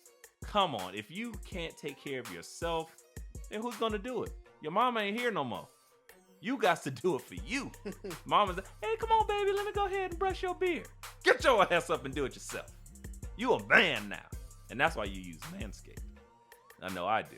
And if you are so inclined to try it out, guys, why not help us help you? Use our promo code Territory for 20% off and free shipping on your Manscaped products. Again, that's promo code Territory, as in let me book the territory. And you get 20% off of any products you provide or any products you purchase, and free shipping. Do you know what free shipping is? It's like when you put something in your cart And then you're like, oh man, I'm about to get this for $19.95. And then you check out and it say $38.92. And you're like, what the hell is that? That's the shipping. No, none of that. You don't have to worry about any of that. This is free shipping. They ship it to your house free in nice, discreet packaging. And you can get your beard on, get your beard cleansed up. You can shave your chest hairs up if you're really hairy. Like A-Dub, you can go ahead and shave your back. Because, you know, he got a Tiffany epiphany. Like, I need a smooth back. I'm going to be laying on my back. So that's just how it works, guys. Please, please, please take care of yourself. Take care of your beard. And, you know, if so please, because we're coming into that season, that beach body season, you'll have to take care of them nether regions as well. So go ahead. Manscaped has you covered. If you get the hedger, and then why not go ahead and get you the lawnmower 4.0. Light on it, beams up. Go ahead and see what you're doing. Trim that grass. Makes the tree look bigger. Guys, promo code territory for 20% off and free shipping at manscaped.com. Treat your scrotes and all the rest. Thank you. Now, guys, we did a thing. We decided to get in the way, way back machine and travel to a special time known as 2011, when the divas were still around and certain things were very much not so politically correct. We really decided to go like, hey, BA, you're doing all these quantum leaping adventures. We need to go with you as a pod, because this could be some great, great content. And for our first quantum leaping adventure, we decided to roll up on the feud that was John Cena versus The Rock. Take it away, Dub. I'll start because I was not watching wrestling at this time. Oh, I think yeah, my you got it. viewpoint's a little different than you two gentlemen, because I was nowhere near the product in 2011, 2012. Oh, wow. Not watching, not thinking about wrestling, guys. Just keep it a buck with y'all. So it was cool to go back and watch these matches and the vibes. I didn't know Cena was torching The Rock like he was. I've never seen The Rock as flustered as he was in some of the promos. I was highly entertained. This was a fun look back for me because, like I said, it's usually BA is the king of history, and this period, BA was checked out on his grown man shit, not watching wrestling at all. So it was very cool because it was all new to me. I knew they wrestled. I knew they had a main event, the two main events. The fact that they booked a main event a year away from the actual event itself. I don't think that's ever happened with the WrestleMania No. in history. And I was like, how are they gonna pull this shit off? I remember in my mind, because so as you were far away from the product, I was actually just tuning back in because I just graduated from college the year prior, and again, just kind of watching the stuff as it was happening. And I'm like, yeah, The Rock hadn't been back in what, 7, 8 years. Yeah. And I'm like, damn, he's been gone for so long. I was like, man, that sucks. And they're hyping up like, oh, we're gonna have this special host of WrestleMania. What WrestleMania was it? 20 something? It was 27 or 28. 28, I believe. Yeah. So yeah, they're like, we're gonna have a special guest host of WrestleMania 28 or 27, whichever.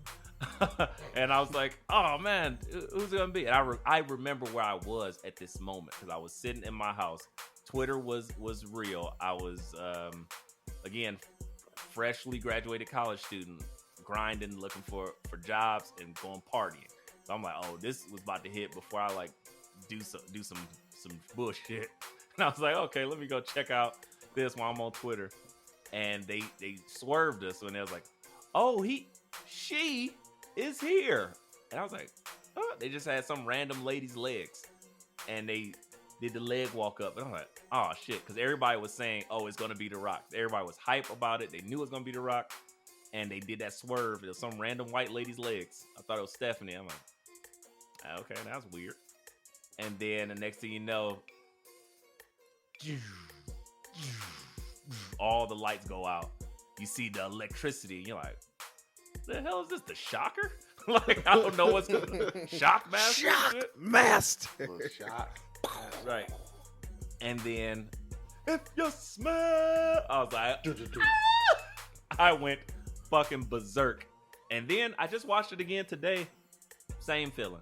Chills. I was so excited to see The Rock back. I hadn't seen him in so long. This wasn't the slim version of The Rock from the game plan. He was back juiced up. And I was like, oh, yes, he looks great. And it was early in the show, and it ran over. I think he originally came out at probably like the 10-minute mark left in the program of the 3 hour. Or maybe it was 2 at the time, I don't remember. But he came out then, and it went like 10, 15 minutes over time, which had never, like, they had stopped that. That wasn't a thing anymore for USA. They were like, we got to put on like Nefem Nikita or Burn Ups or some shit. Like, we ain't got time for that. And then, The Rock came out and just was going crazy. And not only did he announce that he was going to be hosting WrestleMania, he went in on John Cena, and we was like, whoa? Like, it came out of nowhere, and we were like, whoa. And that's when, Dub, I think you can take it from here, where we were like starting to learn, this is what was happening behind the scenes that people did not know at the time. Yeah, so to set the scene a little bit, like, Twitter and wrestling podcasting were nowhere near as big as they are now back then. And Cena was going on podcasts, just legitimately just talking shit about The Rock. And I think what was interesting to learn in that Rivals thing was Cena was shooting, but he was shooting to get Rock to do this, which was very interesting. And then you find out Rock really ain't appreciate that shit. He didn't let him in on the joke. Yeah, you didn't let him in on the joke, so Rock was like, nah. It was like, we just punked you. But that punked that punked with Chris Brown, where he thought something was really happening with his mom, and he was about to beat up the waiter. That's what The Rock was. What the? And it got a little live, so he was like, "Oh shit, I did it." And then, but he was taking small jabs that you would see, small jabs over there with the Twitter. He was on Facebook. They was mentioning Facebook. They were mentioning all types of stuff. We were like, wow, that's so crazy that this is happening right now, right? Yep. So as he was doing that, The Rock, of course, isn't responding. Then they had footage of a live show of him talking about The Rock, this and that. So it was just like taking small jabs at him. And The Rock like, I met this dude before. I thought he was all right. And now this mother effer talking about me and doing this stuff. What's up with that? And that's where it kind of took off. And again, it was a shoot that kind of worked itself into the main event at WrestleMania. Yeah, and then like it just showed like the amazing like power of social media that they were able to keep this going for like an entire year. Because after Rock cost him the championship at Mania, you know, they announced and you're like, all right, how are they gonna keep this going for a year? And it was, you know, Rock doing the Twitter stuff and then showing up once every so often, but Cena being like, I'm here all the time. But then at the same time, I think what's very interesting about it is that Cena was still doing like other things. Like, this is also the same year that the pipe bomb happened. So like, and that was one of the CM Punk's big things. Like, why is Rock in this main event next year and I'm not, and I'm the one with this belt? And then, you know, CM Punk's walkout happened, and you had a lot of interesting things going on like around this. And it's just one of the great rivalries in wrestling to me, honestly. So even though it lasted 2 years. Right. I mean, to speak a little bit about that, I took some notes about the things that were going on around this time, because it was like a nostalgia overload for me. I was like, I'd exploded with nostalgia juice. It was great. The things that started around this feud started February 14th, 2011. This was an episode of Monday Night Raw, and The Rock came out and addressed everything. At that time, Jericho's first book, Undisputed, was on its way out that Wednesday. To put that in perspective, the Divas Championship was still around, and it was held by Eve. Also, this was pre-Cult of Personality CM Punk. CM Punk was in the Nexus, the new Nexus, they were calling it. Hated that name, but Mason Ryan and Otunga were still around. That to give you some and Baby Bray, there. right? And Baby Bray. Yes. Well, No, Baby Bray was in the original. no, Nexus. not the original iteration, not that one. Oh, The new Nexus was Mason Ryan, Otunga, I think Curtis Justin Axel, Gabriel was in it. Justin Gabriel, and was Ezekiel Jackson in this? no, that was the first one. That was the first That one. was the first one. Yeah, but those guys, and then Michael Cole was pure heel on the mic, and they had the anonymous general manager. Probably one of the things I hated the most. Where it That was just so was weird "Doink, looking back doink." at them. Like, is that how bad the ideas for random GMs? Like, no legends are like, come give me that random paycheck. They couldn't get It was just anybody? random GM, and it's just an email notice. And Michael Cole is heel persona. He just get up and shit. go, I just got an email from the anonymous general manager, and the lights would twinkle, and they would get like the "you got mail." It was hilarious. It just And I was looked like, lazy man, to this me. is terrible. I was like, can y'all get a real person? Like, I hated that. But now it's just funny as a nostalgia bomb to see that all. But yes, that's where everything started. And The Rock shot very hard on John Cena. And that's where he probably was the first one to really poke at the John Cena character, at hustle, loyalty, respect, the bright colors, the demographic of the kids that he was attracting, like the Fruity Pebbles shirts, all these things. And that was like, oh my gosh, this is incredible. And like, again, this was prime email, like prime WWE E. The E in WWE stood for rated E for everyone. Right. And that was like trained on his head, because The Rock came back cussing, "You monkey ass, blah, blah, you Fruity Pebbles, bitch." And it was like, oh, things are changing. And you felt that swing. And that's when it went from that kind of, what I don't know what you would call that era per se, but The PG era. The PG era, where it just shifted and you start feeling the energy, and you felt that it to me, and I remember this, I'm like, this feels personal. And Because it had exactly. Then that's where I didn't notice before. Yeah, like the personalness of it, like you could tell Rock was just really annoyed. And I think the thing about Rock coming back to go work is like Rock knew, like John's a golden boy right now, but I'm Rock.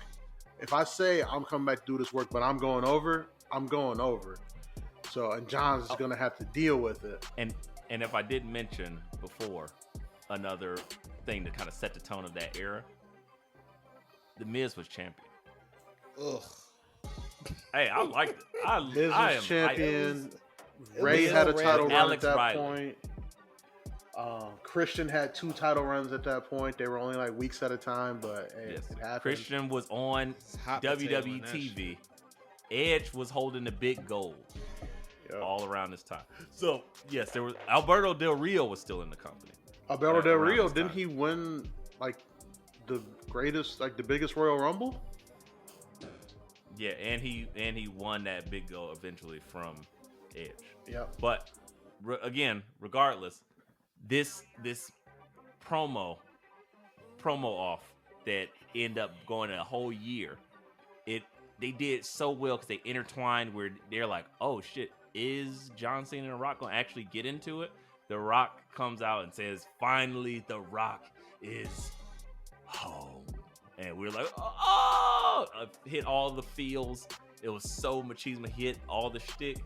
And then John Cena comes and throws some jabs at him. He raps. He comes out with the Doctor of Thugonomics after he had long abandoned that persona, and he was hustle, loyalty, respect, and then you come back the next week, and now you got The Rock shooting back at him with a good vignette of him talking to the president, and then John Cena's music hits, and he's like, John Cena, you got some nerve coming to The Rock's house. It's this little kid. It's one of the famous vignette promos, and this little child comes out. Where's that kid? He needs the Oscar. I don't care about Jamie Lee Curtis. Best supporting actor. He grew up to be Johnny Gargano. Had to be. That kid was phenomenal. He's the heart and soul of NXT right now because he came out and did it. Da, da, da, da. You can't see me. You can't see me. Hustle, loyalty, respect. How can we miss you with those bright ass colors on? Like, damn, Rocky just gonna yell at this kid like this? Oh, he did. And he said, he was like, oh, you admitted something. I'm not talent. He's like, oh, you don't have any talent. It's hard to admit that. He was going hard at John Cena. And now I understand why. Because I was like, as a younger adult, I'm like, oh my God, this is happening. And then now getting the WWE Rivals has a great, they do a great workup on it. And then they actually, Peacock, one of the things that they've actually done it's worth talking about on Peacock as far as WWE is concerned is that they have feuds, and they have the John Cena versus The Rock feud, and you can track each kind of episode where they had something going on it, and then the matches as well. So yeah, that was fantastic. It was phenomenal to actually have them there. And then what we got to see was, oh my gosh, John Cena getting cut in two, and then John Cena coming right back. And this is it when John Cena was the man on the mic. He was the WWE. Hate him or love him, this guy could promo his ass off, and you just weren't beating him on the mic. And you got to see The Rock, as BA alluded to, get extremely flustered. And it was like, oh, and then even when they... Oh, go ahead. No, so he's flustered when he goes straight to the "you're a bitch" card, just like anybody in the streets. You punk ass kid. You a bitch, like off mic, not even like he's not. You can see it walk away like this mother. He really said that type stuff. And going back to and John Cena was really feeling himself too, because he went back there and he's like, he was like, let me take that. He was like, man, let me take that down. And he started writing on his arm because he caught they say a minute before he was about to go out and promo off against The Rock. Somebody pointed out to him, must have been Chad Frost. He was like, hey, you see that there on his arm? And he was like, fucking Chad Frost, always belittling me. and he just came out, was like, hey, he got that unwritten rule. He had his notes scripted out on his arm. And John Cena came out and just started chewing in on him without The Rock knowing. The Rock already was wondering, like, why is this guy taking jabs at me? And then he kind of goes, like, off the cuff, low blow. And then it got so bad during these promos that they couldn't be in the same room. Usually after a good promo, after a good match, whatever, people meet up in Gorilla and they talk it over. They get congratulated by Vince. These guys couldn't be in the same room. Rock was like, man, Kim, I don't want to hear nothing he got to say.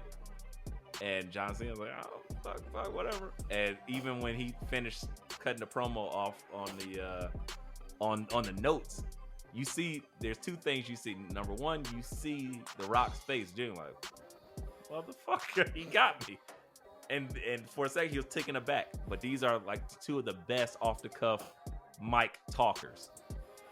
Then you see after he's finished, Big Show walking back, and he goes back in the Gorilla, and Big Show like, you got some balls on you for doing this to The Rock. He like, hey man, what is it? And I was like, damn. And it was such a legitimate like heat fest between them. The Rock cutting these promos, calling John Cena talentless and calling his movies terrible, and John Cena telling The Rock that he's still here and he's a part-timer, he's not real, he don't love this business, all these things going. It was crazy. So that led up to that first match at was it WrestleMania? Yep.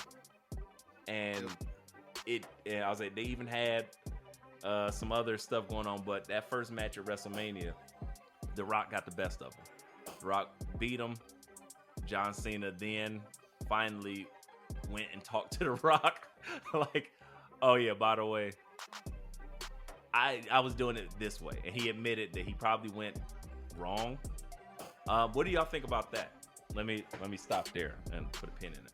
What do y'all think about how he went about getting this match done at the time? Like, considering his age, considering The Rock being away from the business, how it ended up happening and what occurred. I think. What do you think? You know, they always say hindsight is 20/20. But I think if John was going to get it done, he had to do it that way, because it was getting harder and harder to get Rock to come back. And I mean, Rock hadn't worked a match in 7 years, so I think John knew that, like, if I'm going to get this match, if I'm going to get this work done, I got to do it this way, even if it's it's the anti-hero thing. I'm doing the right thing, but I'm doing the wrong thing. I'm doing it for the right reasons. Hey, Rocky. I mean, Cena. like somebody said, it's like it's all perfect in revisionist history. It's always 2020, but I think by it being that way, it wouldn't have been as great as it was looking back at it. Like I said, I was ignorant to all of this when it happened. And going back, I'm like, damn, this is the best shit that's happened in WWE pretty much just like the Attitude Era as far as suspension of disbelief. Right. Because like I said again, like The Rock has never had somebody on the mic like that challenge him every promo, keep him on his toes. And you all know The Rock was removed for a minute, so he couldn't keep it all up here quick, so he had to have a couple bullet points. He had to have an agenda laid out for how he couldn't just go out there and just go off like he used to. Which is understandable. We all John over. was I the get king of the mic at the time, so it was like The Rock was doing some shtick, and John Cena's like, "All right, well, I'll rap," and rap versus the old school Rocky guitar promos, and it was tense, and the things they were saying about each other was like, "Woo, this is heat." This is like some real life heat. Classic heat. And they did not like each other. It was like, and The Rock was big too. He was probably big juicing. Yeah. Hey, yeah, you would never get muscles like these. Bow. I was like, okay. But John Cena wasn't no bitch. He was big too. But just headbands around his bicep. I mean, right, big motherfucker. Still can kind of do it, but right. But then, but but what people don't talk about in that rivalry is after the first Mania match, how it led to like one of Cena's best runs, because the Monday after that Mania, he gets suplexed to hell from Brock Lesnar, and then gets his ass beat at SummerSlam. And then I remember that Monday after that SummerSlam, Edge, who had just recently retired, got in Cena's face like, "Yo, beat John Cena! Like, stop all of this feeling sorry for yourself stuff." Right. And that starts this great Cena run. And I don't say there's a lot of great Cena runs, but this great Cena run of him doing the work and then getting back to the main event at WrestleMania. And then Rock was like, "Hey, let's just take this title off of this CM Punk guy. Let's be real. Nobody in the back real likes him anyway." And then Rock does the honors. He hates the business. As the Miz had it, as CM Punk had it, it was like, all right, CM Punk did the job for The Rock, of course. And yeah, it came back, and Cena got the best of The Rock this time. Big match, John. The Rock gave it to him, and he kind of passed the torch. And that was The Rock is a class act in that regard. He has so much love for the business, so he did the thing. And you could tell the second time around, it was very different, because The Rock and John Cena had that conversation that like what you did before, and they met their common grounds, buried the hatchet, and then that's why they were actually involved in the tag matches against one of my favorite old Our school Truth. thrown together tag teams, the Awesome Truth. It was great. I will say this though, it gave me a lot of perspective on current time Rock and how we've been clamoring for him to come back. That man ain't never coming back at that capacity ever again. That's what that showed me. I'm like, that's why he's not coming back, because of just how much it put his legacy at risk, and that could have went so wrong for him.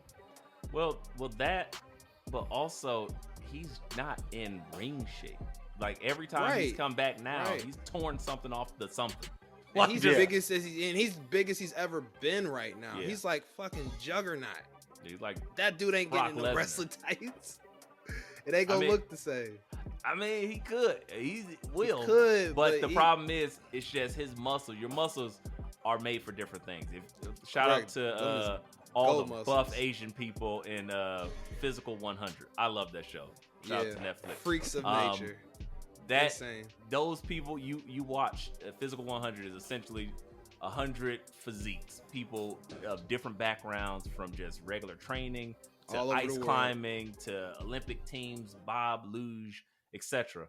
And they all got different type physiques. So some of the people with the strongest, most striated muscles, they couldn't hold a boulder or something for an hour.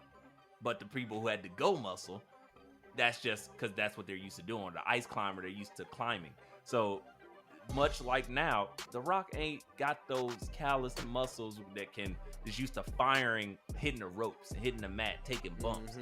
It's not the same.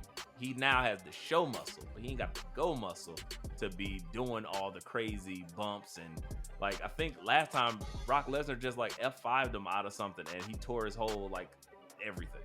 Like, yeah, he ain't, and he worth too much money to be doing this anymore. Like, I'm not even trying to be funny. That's what happened to Triple H. Triple H still looked great. He went to Saudi Arabia and tore everything off his pectoral muscle. That was a lesson to all legends, to sit your ass at home and just get these appearance checks. Why do you think big ass wrestling checks? Why do you think the only time now we hear that gong is when Undertaker is walking very slowly to the ring? Or when he doing his Dead Man show. Boom. Oh, the TED Talk, Undertaker's TED Talks about why the business sucks. Yeah, what did Taker? All you motherfuckers play video games, and I wish I could call the police on all of y'all. I wish you would live your gimmick more instead of just when you're on TV. Like what did Taker do last time? Choke LA Knight and then throw him to Bray Wyatt? Like, yeah, these guys ain't taking bumps no more. They done. No, as they shouldn't, man. There's no reason. We don't need no Ric Flairs no more. Preserve Ric our Flair's legend. 872 years old. Ric Flair need to sit down, still and just taking bumps. smoke his weed that he creates. Yes. And if somebody wrote a check, Ric Flair would get in the ring tomorrow. Absolutely. Without question. Facts. And bleed all over you. Yes, he will. Bloodborne Pathogen Bowl Part 4. And a cut-off t-shirt.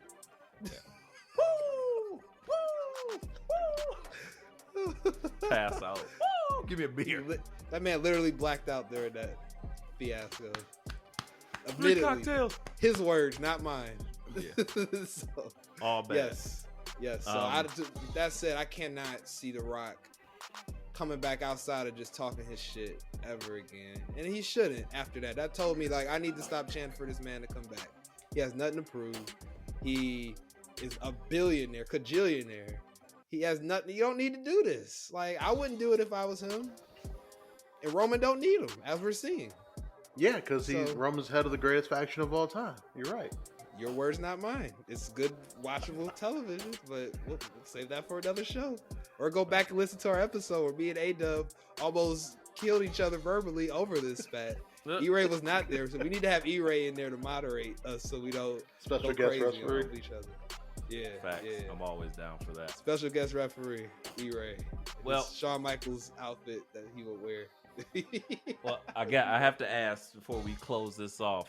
I got a few questions so that we can. Why is the WWE tapping our phones and talking about LA Knight and Stone Cold? Was that what you're gonna ask? No. Yeah. I was trying to stay with okay. our retro segment of okay. the evening. As far as Stone Cold, say you got me. You fucked me up.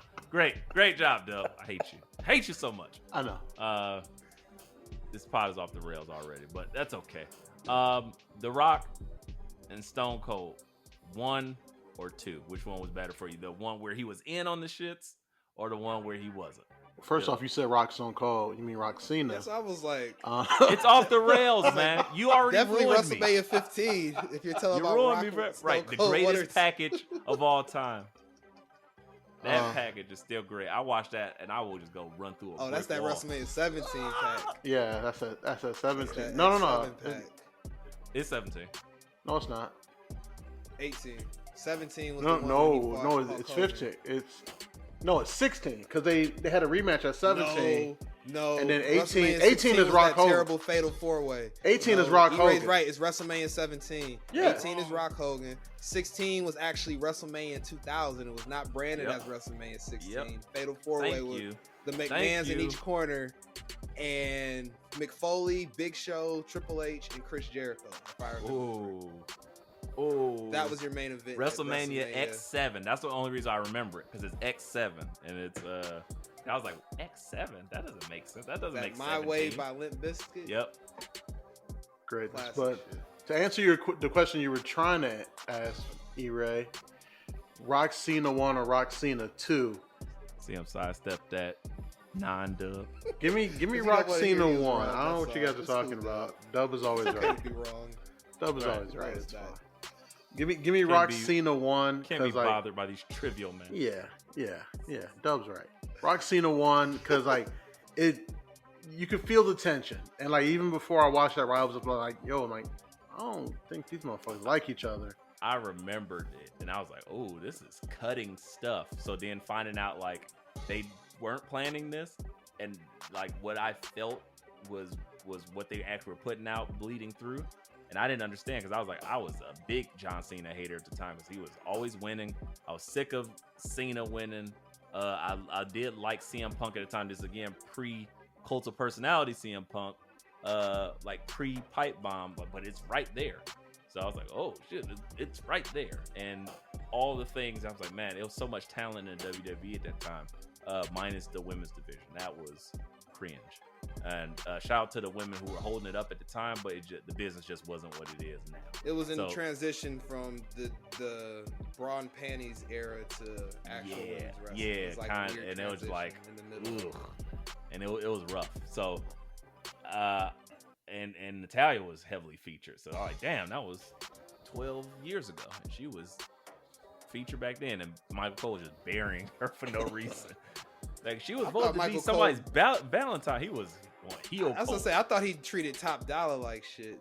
He was going that's crazy. beyond. I was like, dude, And that's royalty, man. And Tamina was kissing on Cobra. Oh, Santino. Yeah, Santino Marella. But Was Tamina still like dressing like her father as her ring gear back then? Yes. I don't know because they had a Lumberjill match and it was 7 chicks out there. Oh, I think wasn't That this was the era? Was this pre? I think this was pre-Bad, correct? With her. Yeah, Absolutely. Bad was like Yeah, that's what I 2013. thought. Yeah, this yeah. was what Eve versus Natalya with Gail Kim, the Bella Twins, 2 random white women that I don't know their names. Michelle McCool maybe was out there. Jillian I Hall. don't think so.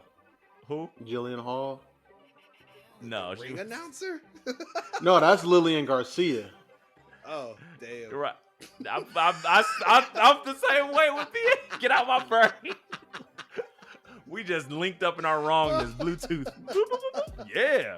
See, I'm surprised because I thought BA knew his white women quite well. Whoa! My daughter's sitting here, sir. She can't hear any of this. I say that like she can. Darts is on point. But yeah, it was wild. But a Lumberjill match with 7 girls spread out, like it was crazy. I'm like, Tamina and them was out there, and I was like, this is crazy to call this a Lumberjill match, and it's 7 women. Hilarious. It's offensive to lumberjills. It was bad. But right, Lumberjills everywhere wearing flannel and kissing their wives. Flexing their But again, guys, this was it was I'm gonna say the first one too. I did like the second one, But the first one, because I didn't know what was going to happen, and I didn't see The Rock winning, let alone holding the belt versus John Cena. I'm like, oh shit, they about to give it to Cena, and he won. I was like, Well, there was no belt on the line in the first one. oh yeah, that's right. Yeah, part But two. just having him, yeah, my bad. Just having him win, I'm like, oh, that's crazy. Well, I knew he was going to win the moment Flo Rida came out. That's when I knew Rock was winning. Flo Rida looked like The Rock, like a fake Rock. Like he wanted to be The Rock, wearing jeans, Yeah. thinking about Melissa Ford, probably. Facts. Crazy. But yeah, I'm going with the first one. BA, you going with the first one too? Absolutely. Real heat. It was more suspension of disbelief. You could tell things kind of got cleaned up for the second run. Yeah. It was more on the same page. They conspired to put CM Punk out the pasture. It's just, yeah, I can't get on board with part two because I just you see the dastardly shit happening. That Royal Rumble really bothers me. It's like Carl Weathers and Arnold Schwarzenegger when they clasp hands. Oh yeah. It's like, I hate CM Punk. Let's get this motherfucker out. Let's bury this motherfucker. Yeah. I got a shovel. You got a shovel. Let's. And get they them have out the of here. Shield jump Rock mid match with CM Punk, and then Rock's like, it's not gonna end this way.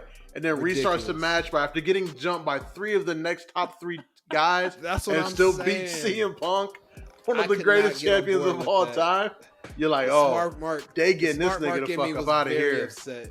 Yeah. I was very upset with part 2, just because it's like he was literally like Black Adam in that. No offense, no pun and intended. he was giving a lot to Cena, but no one else. Nobody else was getting an inch. Right. He's like, oh, I don't care what y'all talking about, pre-Shield guys. Cough. I'm unstoppable. I am Hobbs. E-Ray, remember when Punk told Rock your arms are too short to box with God? Oh. Yeah, and then he proceeded to get crushed out the building. Yeah. Gotta Poor love Punk, that. man. I know. Damn.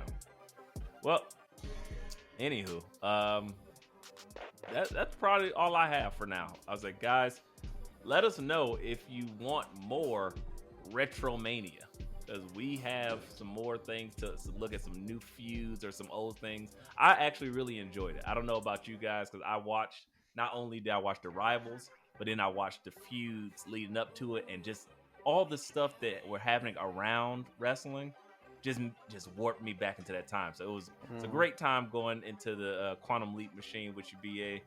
And yeah, I really enjoyed that. Like, oh man, Daniel Bryan was the US champ and The Miz was the actual champ with Alex Riley. I remember this, walking around with the suits.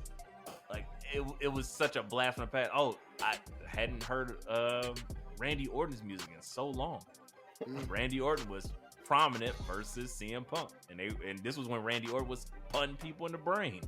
Love that. That was one of my favorite Randy Ortons, when he's just giving people concussions. Damn CTE. Yeah, Taking away my unprotected chair shots and punts to the head. Damn it. But Love it. yeah, I loved it. But guys, we're gonna wrap this up and we're gonna get out of here.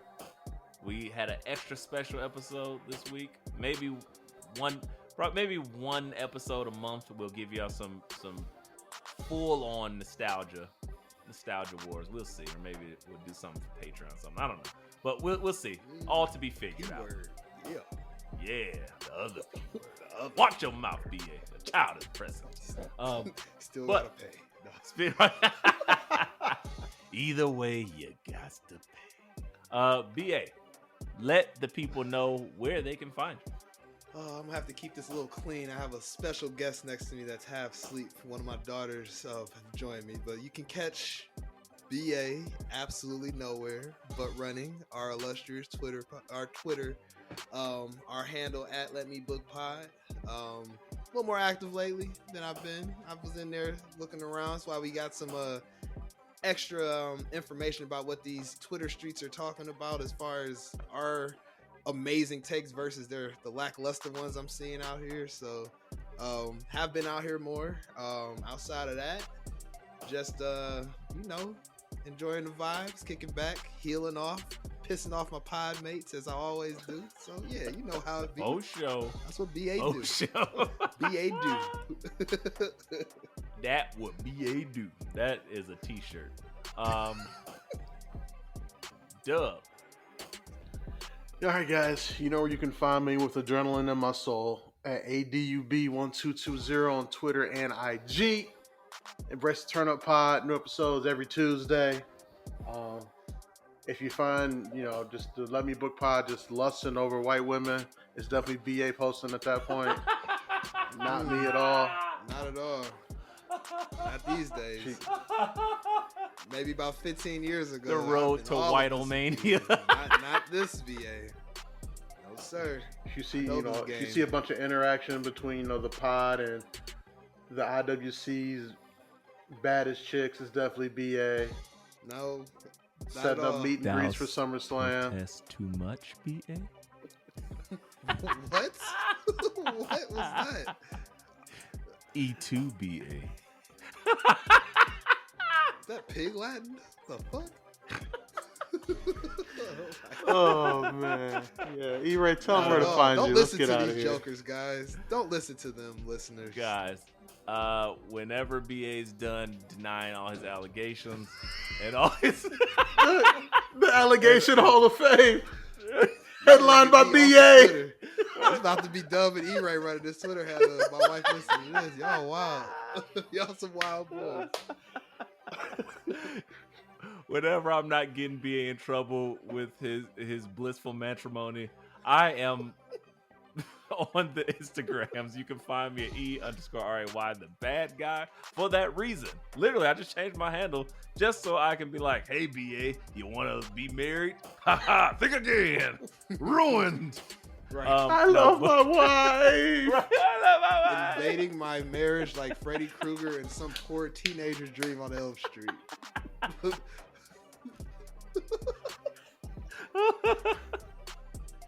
Get loaded, bitch.